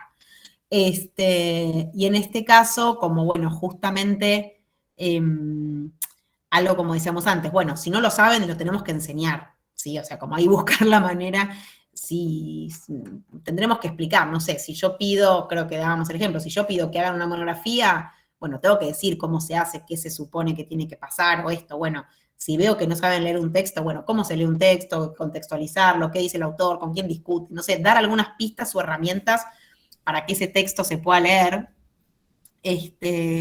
Me acuerdo una vez en una materia de inicio de profesorado en la que estuve también en la universidad, esto no sé si lo conté, pero vieron que previo a la pandemia, no sé ahora cómo sigue siendo, pero vieron que usualmente dábamos como esos bodoques de fotocopias de un texto, otro texto, esos compilados. Entonces, claro, como que decíamos, yo decía, por ejemplo, bueno, lean el texto de tal, el texto de tal, y como que me decían, ¿pero quién? ¿Cuál es? Claro, porque lo que también había pasado, vieron que a veces ponemos, no sé, Frigerio Dicker en no sé quién, y entonces como, bueno, pero quién, y bueno, no, esto es una cita, entonces esto quiere decir que el autor es tal, pero está en tal libro, de nuevo, como cosas que nos parecen obvias, ¿no? Pero como que para quien eso se encuentra ese bodoque no tiene por qué saber cuál es el texto, sino, o cuál es la lógica con la que eso está armado, ¿no? O eso, qué pistas dar para que ese material pueda ser abordado de un modo más sencillo. Y acá, bueno, como el asunto de que esto es muy típico y que, bueno, viene de largo en el sistema educativo, en relación a, digamos, esto que se plantea como dilema, ¿no? De, bueno, cuanto más población accede a un nivel, ¿sí? Esta idea de que baja la calidad, ¿sí? O sea, o esto, como si hay más matrícula o matrícula, pero en términos, bueno, que, digamos, determinados sectores de la población que antes no accedía, ahora accedieron, como que eso en sí mismo baja la calidad, ¿no? Ahí, Bárbara, hay unos comentarios interesantes en el chat, si querés verlos. Dale. Ayelen Gómez dice, pero el nivel superior no es obligatorio. Y después Ayelen comenta también, no sabemos si todos los problemas son del sistema educativo, es más amplio, creemos. Sí. El sistema educativo forma parte de un sistema político. Estamos discutiendo aquí en el equipo sobre la ausencia de las políticas educativas a largo plazo. Totalmente. Y luego José Luis dice, ponerse de acuerdo qué estudiantes queremos, la forma de evaluar según el perfil. Tal cual. Bueno, todo sí. Es decir, las políticas, digamos, esto como esta idea más de, bueno, de proyecto, de política a largo plazo, esta cuestión, digamos, tan espasmódica, ¿no? De los proyectos políticos y de ir para un lado y para el otro, y que, bueno, las instituciones siguen funcionando, que ahí necesitan justamente algunos lineamientos o recursos también, ¿sí? Para ir llevando adelante distintas cosas, por esto que decíamos, no es voluntarismo, siempre claramente acá están en juego las condiciones de trabajo, digamos, a la hora de pensar que son como los tiempos también posibles en los que podemos hacer las cosas en las instituciones, porque claramente no es lo mismo si yo, bueno, tengo un cargo y con eso puedo ya resolver que si tengo que tener 10 cargos, digamos, es un tema de cuerpo, de cabeza, claramente en las distintas funciones que ocupemos. Y claramente también esto, que de nuevo, yo cuando decía lo de la perspectiva de las trayectorias, entiendo que hay algo, me sale decir sesgado, no sé si sesgado, pero que yo pongo mucho énfasis en esto de pensar qué hacemos desde el sistema, o esto que decíamos, bueno, hay una parte que es de exclusión social, pero ¿qué es de exclusión educativa? Así podríamos decir. ¿Qué es lo propiamente que hace obstáculo o excluye en lo educativo? ¿Sí? Como que yo creo que esa es la parte en que podemos estar alertas de nuestra parte y discutir y pensar o cómo intervenir. Claramente eso que como decíamos, cada vez hay más desigualdades, cada vez, digamos, eso como que en un punto nos excede, pero es algo que sí también es una realidad que se nos impone, y muchas veces como problemas concretos que no sabemos del todo cómo resolver, y que entonces, de nuevo, no es que, como decía antes, no es que las instituciones de un modo omnipotente van a poder resolver todos los problemas, o inclusive también, no sé, cuando vienen casos, como decía antes, de consumos problemáticos, de violencia, como cosas que ingresan a la institución como problemas muy complejos y que hay que articular porque no tenemos siempre las formas de resolverlos, no sabemos cómo hacerlo, nos exceden. Por eso de ahí también la complejidad, pero insisto, como de mi parte, o esto que digo cuando pienso en el aporte de las trayectorias, como hacer el esfuerzo por pensar esto, de nuevo, qué es lo que hace obstáculo en la institución y qué podría transformarse, digamos, desde una cuestión más de mirada o desde pequeños cambios, o esto que yo decía antes de no naturalizar la exclusión, ¿no? Como que yo ya sé que empiezan, digamos, digo, por eso yo también ponía mi ejemplo, a mí también me pasa, o sea, vos ya sabés que se inscriben 60 y bueno, ¿y cuántos terminan? Nunca 60, ¿no? Y que, insisto, muchas veces no hay ni una pregunta sobre eso, es como lo obvio, ¿sí? O sea, entre lo que decía, un primer parcial y un segundo, ya al primero llegan menos, al segundo muchísimos menos, y que aprueban menos, y lo tenemos totalmente naturalizado, ¿sí? Y que de nuevo, como decíamos, alguien puede haber conseguido un trabajo, o se enfermó, o no sé, cualquier cosa, pero que en algunos casos también puede ser que no entendió nada de lo que yo expliqué, o los textos son súper complejos, no sé, como que, por eso digo ahí también como de complejizar las preguntas y las miradas, nunca ponerse en la posición de que vamos a poder resolverlo todo, porque no, ni los problemas sociales, ni si hay acompañamiento de políticas, pero sí esto de que haya una pregunta sobre qué sí podemos hacer desde las instituciones o desde las propuestas de enseñanza, ¿no? Acá traigo una frase que me gusta mucho de Rines y este texto después se los voy a pasar como bibliografía, que justamente le habla del derecho a la educación en la universidad, y en de la discusión masividad, calidad, como si fueran antinómicas, ¿no? Como, bueno, si es más masiva la calidad va a bajar.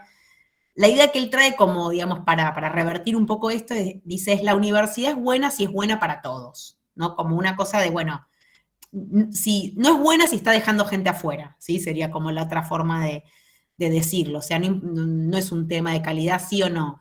Es un tema de cómo ahí justamente, digamos, transformarla digamos, como en algo más justa esa distribución de aprendizajes, ¿no? Podríamos decir. Y bueno, ¿eso es difícil de lograr? Sí, la verdad que sí. Porque justamente esto que decimos, bueno, vidas complejas, dificultades de trayectorias previas, vidas complejas antes y que siguen siendo, porque una persona que, no sé, tiene que trabajar 12 horas y está en la universidad y mucha cabeza y tiempo no le queda, es la verdad, pero bueno, eso, ¿qué hacemos con eso, no?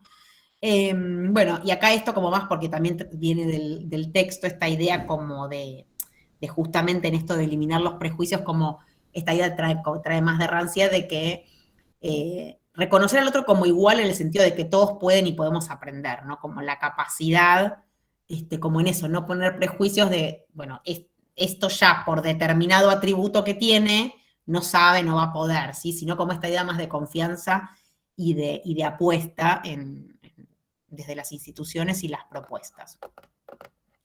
Hay una pregunta de Seferino Tejera, dice, ¿es determinante la vocación en la trayectoria estudiantil? Es pregunta, ¿verdad? Vos lo decís como para para los quienes quieren ejercer como docentes. Seferino, ¿estás por ahí? Recién hace unos minutos. Hola, hola, sí, está pensado en ese sentido. Porque por ahí se ha dejado hablar un poco el tema de la vocación, ¿no? En los últimos tiempos. Sí. No lo he visto por ahí en muchos autores que lo retomen. Por ahí se le da un enfoque más de la vocación, de lo filosófico, ¿no? O de la filosofía de la educación, como planteaba usted, profesora. Pero no lo veo hoy como una temática que se le analice hasta qué punto hay que trabajar el tema de la vocación o lo vocacional en la trayectoria estudiantil. Bien. Es una opinión suya para ver cómo lo ve, nada más. Sí, mira, justamente hay algo, digamos, esto como cuestión más general, que en algún momento se empezó a discutir como con la idea de vocación, por esto, digamos, por el peso que trae como esta cosa más mística o del llamado, pero en el sentido de la entrega, pero en un sentido más desmedido, ¿no? De doy mi vida por esto, en relación a cuando se empezó a pensar más la docencia como un trabajo, ¿sí? Y que entonces vieron que como usualmente, bueno, esto como si fuera que nada, que te gusta tanto lo que haces que podrías no cobrar o cobrar muy poco, ¿no? Como naturalizar ahí este tema histórico de que nunca la docencia es bien paga. Entonces, como que se arma una discusión ahí en esto, bueno, no naturalicemos esa vocación o esa entrega casi religiosa, ¿no? Por eso se ponían esos términos, sino que es un trabajo y que, bueno, tiene que garantizarse las mejores condiciones, y además por las demandas que tiene y la complejidad que cada vez más trae. Yo creo que desde ese lugar es que empezó a dejar de nombrarse tanto esta idea de vocación. Sin embargo, digo dos cosas. Por un lado, yo creo, o muchos autores, creo que Dubet también trabaja esto, como que hay algo que, digamos, cuando vos sos docente, o él trae también el ejemplo de médicos, de trabajadores sociales, como que hay algo de que es un trabajo con otros, sobre los otros, y que hay una implicación y un involucramiento, y algo que casi aparece como esta idea de un plus o de un compromiso necesario para digamos, como que no es cualquier tarea, ¿sí? Que hay algo que hay que, si no queremos llamarlo vocación, porque nos remite, como digo, a esto más como de entrega o de sacrificio, o dejo mi vida por esto, como algo así de que tiene que haber un plus, o sea, eso, no es cualquier trabajo, ¿sí? Que yo creo que eso ayuda también como a pensar o a entender también mucho, digamos, de lo que hacemos, ¿sí? Me parece que eso es importante.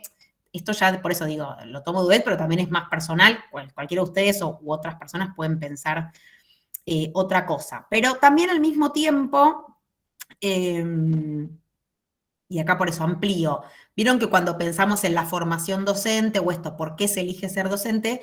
Muchas veces se remite como a la biografía escolar o más familiar de, bueno, tengo una tía docente o no sé, una profe de matemática que me hizo que me encantara y que entonces quise ser docente, como algo de entre comillas, que despierta la vocación o el deseo de estudiar y que se arma también en relación con eso, ¿sí? Como esta idea, bueno, nací para esto o en determinado momento o por determinada influencia esto me empezó a gustar o a llamar la atención o es a lo que quiero dedicarme.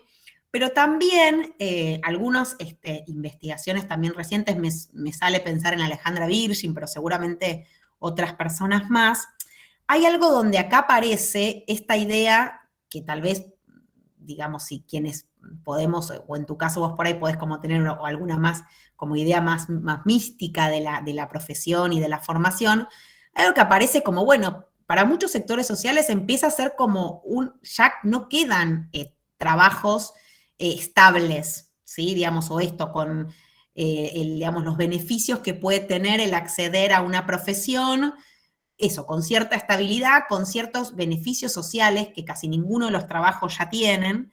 En algún momento incluso se asociaba esto como con la policía, ¿no? Por ejemplo, eso, como un lugar donde vos entrás, haces carrera, digamos, podés ascender, tenés, digamos, bueno, aguinaldo, vacaciones, salario, como también algo para tematizar, porque creo que también de nuestra parte, a quienes recibimos como estudiantes, tenemos que tener claro que alguien lo elija como un trabajo.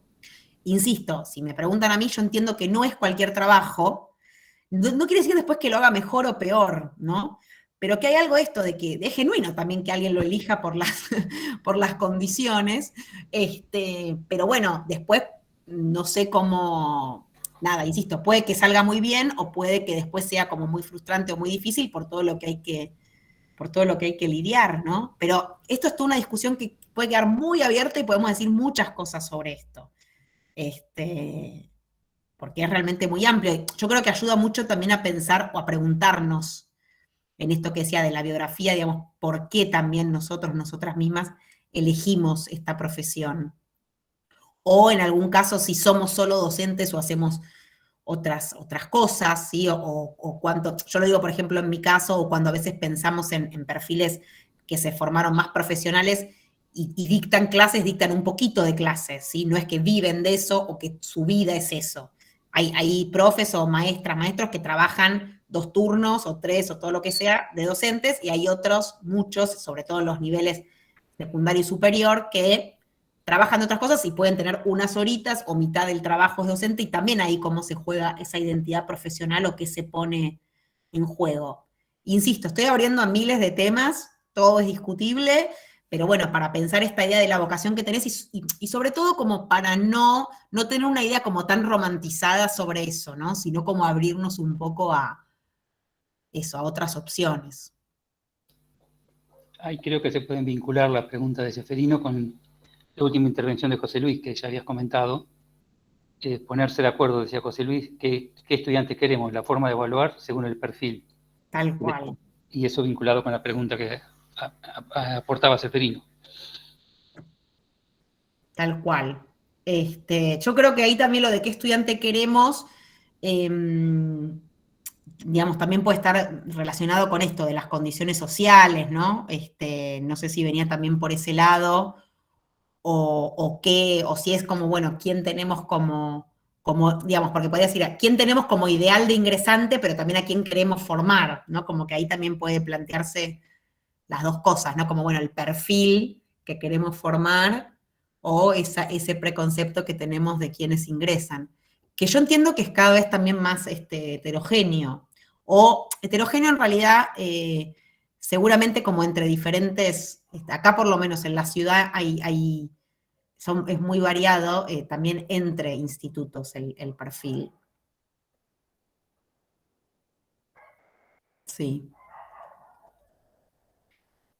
Me quedo pensando, pero, o también eso, no es lo mismo alguien que ingresa, de nuevo, hay muchas investigaciones sobre esto, pero no es lo mismo quien ingresa a estudiar para docente del nivel inicial, del nivel primario, profes de secundario, como que ahí ya me parece que hay ya diferencias, ¿no? En esta búsqueda. ¿Se acuerdan que también, esto de nuevo, hay investigaciones, pero también es algo que circula mucho, y también está, o sea, objetivamente hay datos, y seguramente ustedes por estar en las instituciones lo saben, de cuando pidan los registros para que se inscriban, que muchas veces pasa esto de que la docencia aparece como una segunda opción, ¿sí? Como que se hace el intento en otra carrera y después aparece la docencia. Entonces ahí de nuevo, ¿cómo se juega la vocación? Yo quería estudiar una cosa y por ahí, nada, no me gustó o no me fue bien, y elijo la docencia después, ¿sí? En esto de que, bueno, hay un presupuesto de que es más fácil, hay un presupuesto, esto que yo decía, de la salida laboral. Insisto, todo como para problematizarlo, para justamente esto que traían de, bueno, ¿qué estudiantes estamos también recibiendo? ¿No? Y cómo hacemos ahí algo desde las propuestas formativas para, en todo caso, no sé si la vocación, pero bueno, generar algo del sentido de la tarea. ¿Sí? Creo que eso sí es importante. O sea, como, bueno, sí, el sentido, esto que decíamos, bueno, construir esa posición más ético-política, la función de quien enseña, el sentido que puede tener. Creo que hay mucho ahí como para construir desde la formación. No sé si respondí a Seferino o si me fui por las ramas, pero bueno, la verdad que es un tema que sí que Aquí habla. Jorge hace un comentario. Con respecto a la pregunta de Seferino, pienso que al menos en nuestra Escuela de Artes Visuales y Música, parte del abandono obedece a que un porcentaje de nuestros estudiantes viene a probar si les gusta. Exacto. Vienen porque es la opción más próxima a lo que querían estudiar y no han podido casi siempre por problemas económicos. Bien, eso es muy importante también. Cuando yo en algún momento bueno, no importa, pero que hay en muchos pueblos o ciudades pequeñas, es la única opción un instituto. Entonces es como, bueno, nada, tenés 2, 3, 5 carreras ahí y vas tal cual, porque está más cerca. No sé si estuvieras eso en una gran ciudad con 200 opciones, seguramente elegirías otra cosa, ¿no? Pero eso también es muy fuerte, como que, bueno, es como la tele, ¿no? Tengo estos canales, o sea, elijo entre lo que se puede. Que eso, de nuevo, no hay que desestimarlo, porque se juega mucho también. O sea, como digo, como no desconocer estos temas o problemas, ¿no? Porque si no, o sea, como que si operamos con ideales, después es como más difícil de resolver las cuestiones que aparecen. Sí, eso me parece como muy, muy importante. Sí.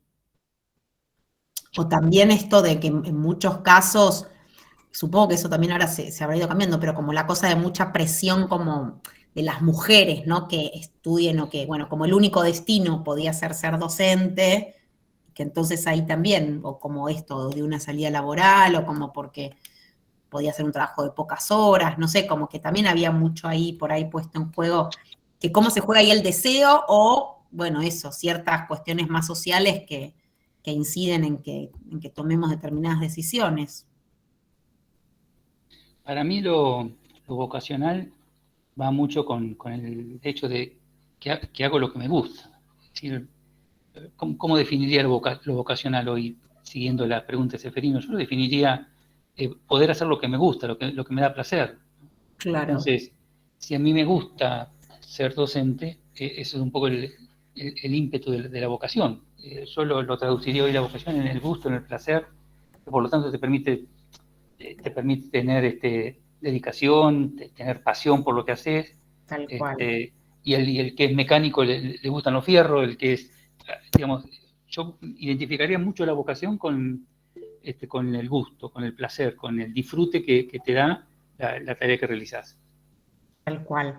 Perdón que saqué esto, pero me agarró la obsesividad, tengo mal 3 renglones y no pude soportarlo. Bueno, ¿Alguien está hablando, ¿no? ¿Alguien quiere hablar? Ayelen ha comentado ahora, en nuestro instituto sucede la realidad del interior y particularmente de una provincia como la nuestra, en la que los estudiantes tienen opciones limitadas en las localidades en las que viven.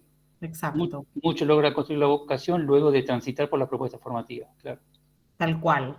Bueno, eso está muy bueno si pasa, pero como que está bueno este ejemplo porque como decir, no hay que darlo como algo dado, ¿no? Bueno, en este caso hay que construirlo, entonces, bueno, es un desafío más. Que alguien que ya viene con ese, lo que vos decís, me gusta, o algo que ya te apasiona, te gusta, que alguien que no. Sí, está bueno eso. Y Aide dice, creo que el término vocación ha mutado. Ya no es un llamado, sino que se construye. Claro. Sí, sí. Sí. Por eso, a mí, digamos, creo que a veces sí aparecen casos, a mí me ha pasado eso, en profesorados, o ahora me acuerdo de un libro que se llama Mal de Escuela, de Penac, que él cuenta como esta idea de que, bueno, cómo se convierte en profesor, u otro también, ahora que me acuerdo, Stoner, como que hay algo que a veces se te juega en tu biografía escolar, eso de algunos dicen, bueno, ese docente que me salvó, digamos, uno que era muy mal alumno y le pasa eso, o alguien, bueno, eso, cuando yo veía el apasionamiento con que transmitía tal cosa, quise, o sea, como que tomás el gusto por esa disciplina, pero que es más de la relación con el saber, ¿no? Que por ahí pasa más eso con quienes estudian para profes de algo. Sí, sí, sí.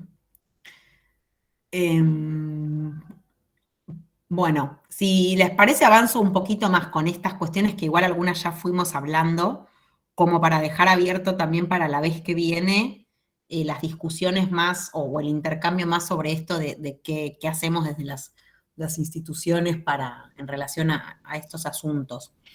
Esto que decíamos, bueno, antes hablábamos de la responsabilidad de las instituciones y de esto como postulados para posicionarse, pensando más en implicancias prácticas para este trabajo, esto que decíamos, bueno, hay algo de una tarea que tenemos que hacer para incorporar a los estudiantes a las comunidades específicas, en este caso de, por ejemplo, campos disciplinares. Yo creo que la semana pasada hablaba de algo en relación a, bueno, hacer un glosario o bueno, eso, ciertos conceptos básicos para entrar en una disciplina que no se pueden desconocer, ¿sí? Como en ese sentido, no dar por sentado y entender que es alguien que está eso, justamente ingresando a un campo novedoso, donde justamente, o sea, no sé si, bueno, a mí me pasó por lo menos, no sé si a ustedes, pero cuando ingresé al nivel superior es como realmente un salto muy cualitativo en la forma que se hacen y se dicen las cosas, ¿no?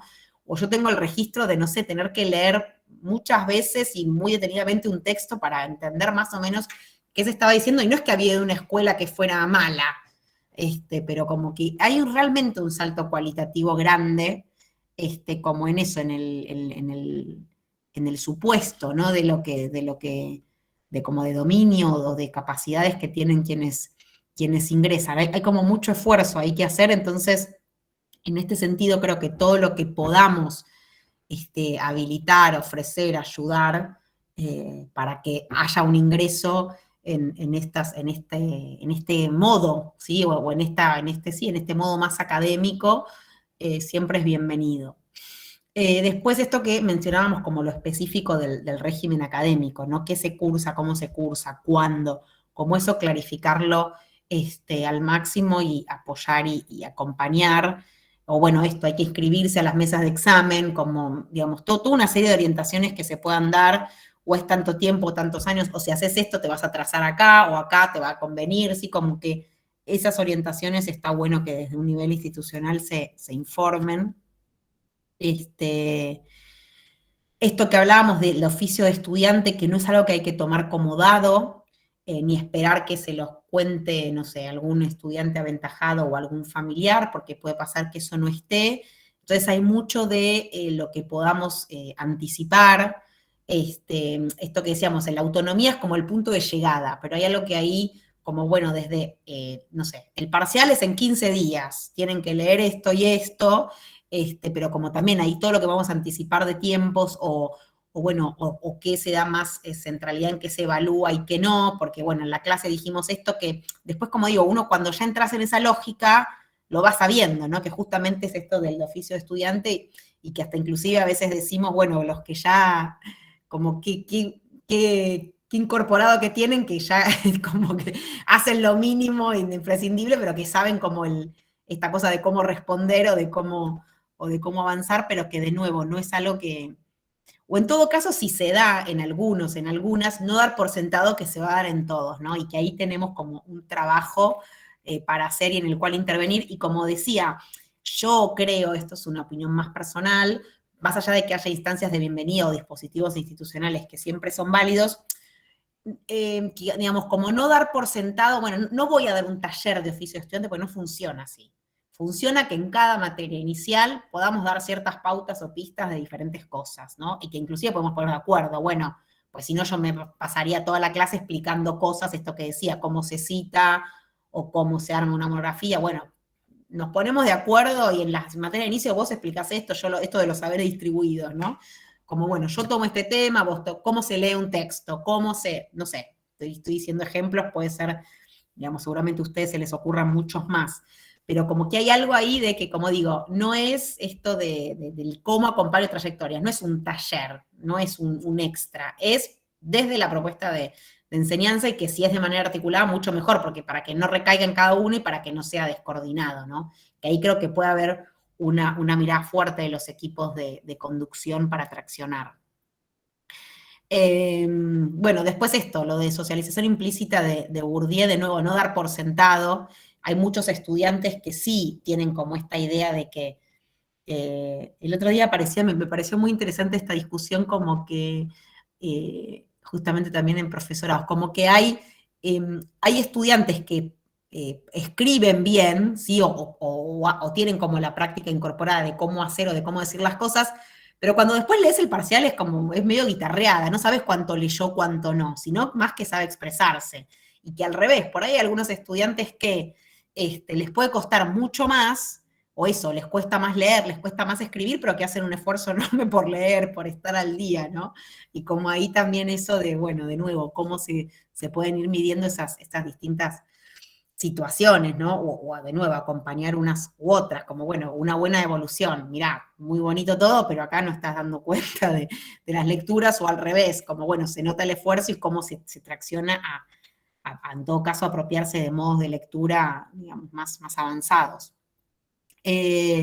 Bueno, esto que hablábamos de la alfabetización académica, de nuevo, como algo, acá sí en algunos casos hay talleres, y esto es importante porque esto es realmente un esfuerzo, un tema, pero bueno, esto de nuevo tiene que ser coordinado, o como decíamos, algo que se pueda repartir entre diferentes materias, pero que es algo que, de nuevo, no podemos dar por sentado, y en lo que sí tenemos que intervenir, porque si no, estamos seguro dejando gente afuera. O sea, esto creo que es como muy, así como decía lo de las reglas, o esto del oficio de estudiante, la alfabetización académica es algo como muy, muy, muy crucial, ¿no? Y que de nuevo, acá como esto que, digamos, que nosotras lo hayamos podido resolver, como siempre decimos, todos los que estamos acá somos exitosos en el sistema educativo. Entonces no podemos pensarlo desde nuestra perspectiva, ¿no? Digamos, porque nosotros pudimos resolverlo solos, no tenemos que pensar que todo el mundo va a poder resolverlo solo. Entonces, como que, bueno, si hay problemas con esto, hay que atajarlo, hay que intervenir. Bueno, acá algo parecido, ¿no? Esto de que damos por sentado, pero que hay que enseñar. Acá también, si evaluamos lo que enseñamos, esto lo traigo porque, bueno, claramente está esta idea de que la propuesta de enseñanza, digamos, es, bueno, yo doy un tema, evalúo eso. Pero muchas de las veces pasa que, digamos, se quiere como innovar, supongamos, y entonces uno dice, bueno, no sé, con estos temas que vimos hice que hicieran un video o que hicieran nada, algo como de un formato que supuestamente innova, pero que después, digamos, ¿cómo se evalúa eso? O hay otros saberes en juego que yo no expliqué, porque si después no está bien el video, es que no entendieron los contenidos que tienen que aprender, o es que hay algo, ¿sí? O de nuevo, no sé, no sé si se entiende lo que quiero decir, es como que a veces, digamos eso, por generar algún dispositivo que sea, o que pueda motivar más, un instrumento, perdón, de evaluación que pueda motivar más, tal vez como que perdemos de foco, o no estamos en todo caso siendo justos con esa sí coherencia necesaria que tiene que ver entre lo que se enseña y se evalúa. O en todo caso, si lo decidimos, bueno, de nuevo, hacer los acompañamientos necesarios. Y acá lo último, esto que ya decíamos, digamos, no desconocer también las condiciones de trabajo en las que estamos todos y todas y las dificultades que eso genera, que claramente cuando a veces nos piden, bueno, un seguimiento personalizado de evoluciones, cuestiones como, entre comillas, ideales que pasen, bueno, alguien que escribió, le hago todas las sugerencias, los comentarios, pero bueno, de nuevo, si tengo, no sé, 60 estudiantes, si nada, las horas, no tengo horas extra clase y demás, a veces es difícil de hacer esos trabajos tan pormenorizados, o tiene que ponerse mucho esto en juego que decíamos de la vocación, pero mal entendida, ¿no? Que es como ese sacrificio extra, ¿sí? Pero que bueno, de nuevo, sí acá el contrapunto de, bueno, del compromiso y de que sí tampoco podemos ser indiferentes y que nos dé lo mismo, y sino que hay cierto plus ahí a poner en juego con la tarea y compromiso, ¿no? En ese sentido. Y lo último, en relación a esto de los saberes disponibles, que lo traigo de la categoría que comentaba en la clase pasada de Flavia Terigi sobre los saberes por defectos, y esto de muchos, como de saberes pedagógicos de los que no tenemos, ¿sí? O no sabemos cómo resolver, por ejemplo, esto, las situaciones de aulas heterogéneas, o alguien que realmente tiene muchas dificultades te pasa, te entregan un parcial y vos decís, o sea, no sé qué dice este párrafo, no hila una idea con otra, no sé por dónde empezar a corregir esto. ¿Sí? Porque nos encontramos con ese, digamos, ¿qué hago acá? O sea, no tengo forma, digamos, cómo, bueno, como que ahí también es cómo resuelvo esa situación, o cómo pedir ayuda, o cómo pedir apoyo, o cómo hacer algo con eso, pero que esto, lo de saberes disponibles, lo traigo y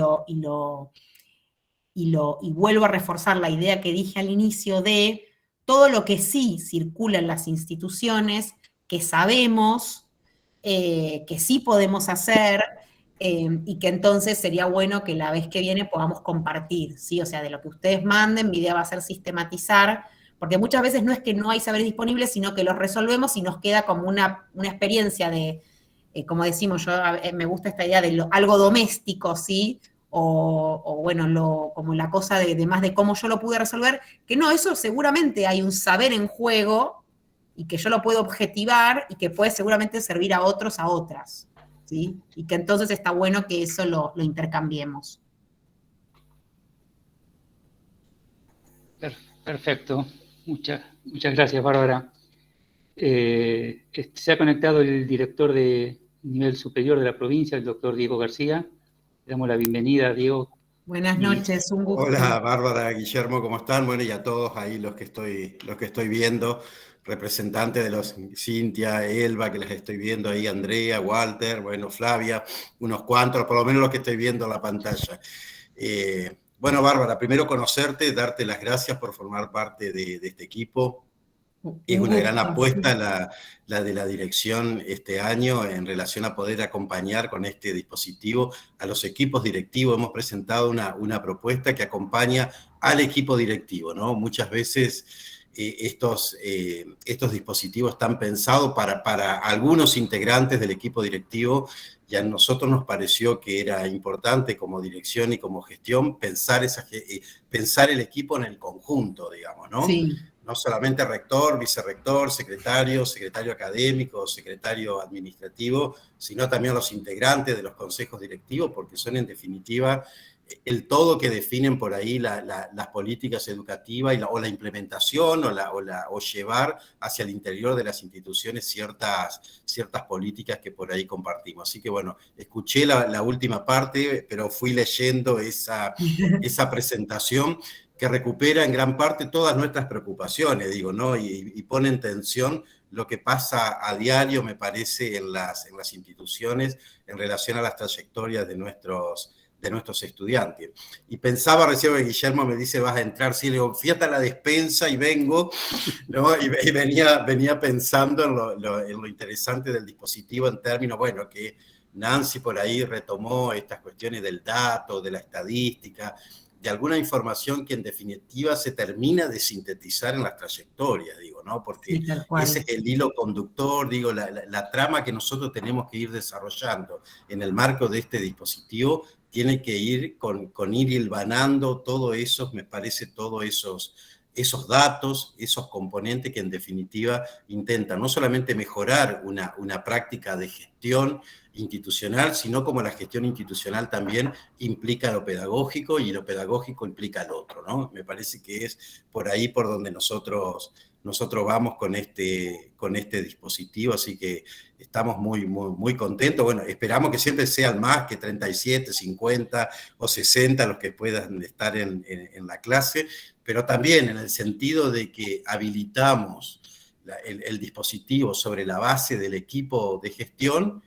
Sabemos que a veces no es necesario que estén todos, sí que esta instancia, que esta clase, que lo que se trabajaron con vos se recupere en algún momento de la semana, se pueda volver a conversar, se pueda tirar sobre la mesa de trabajo, y eso es lo que intentamos en definitiva, me parece, con este dispositivo que fuimos pensando. Así que bueno, muy agradecido de lo poco que escuché, pero prometo la próxima clase estar todo el dispositivo, por lo menos, ¿sí? Buenísimo. Bueno, Gracias, Diego, Bárbara. No, gracias a vos, muchas gracias. En la primera clase te agradecí, aunque no estabas, pero justamente por el espacio, la apuesta, muy interesante.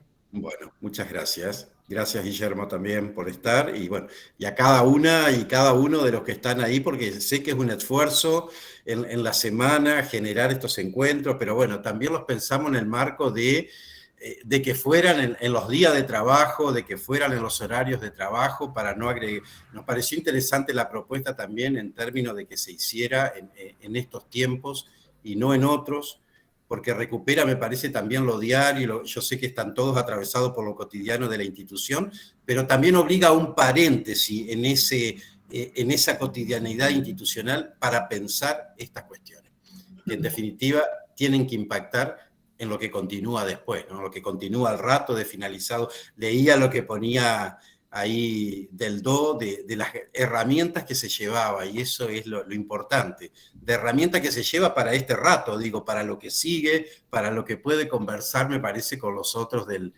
equipo de gestión, o mañana o la semana que viene. Esa es la sinergia que nosotros queríamos establecer con esto, y me parece que se está dando. Así que bueno, muchas gracias por acompañar la propuesta de la dirección, Bárbara, Guillermo y todos los integrantes de los equipos de gestión. Bueno, muchas gracias. Nos vemos la próxima. Gracias a todos. Gracias, Diego. Gracias, Bárbara. Gracias, colegas. Nos vemos Gente, que pasen muy bien. Próximo Buen descanso. Nos vemos el miércoles. Hasta luego. Hasta luego.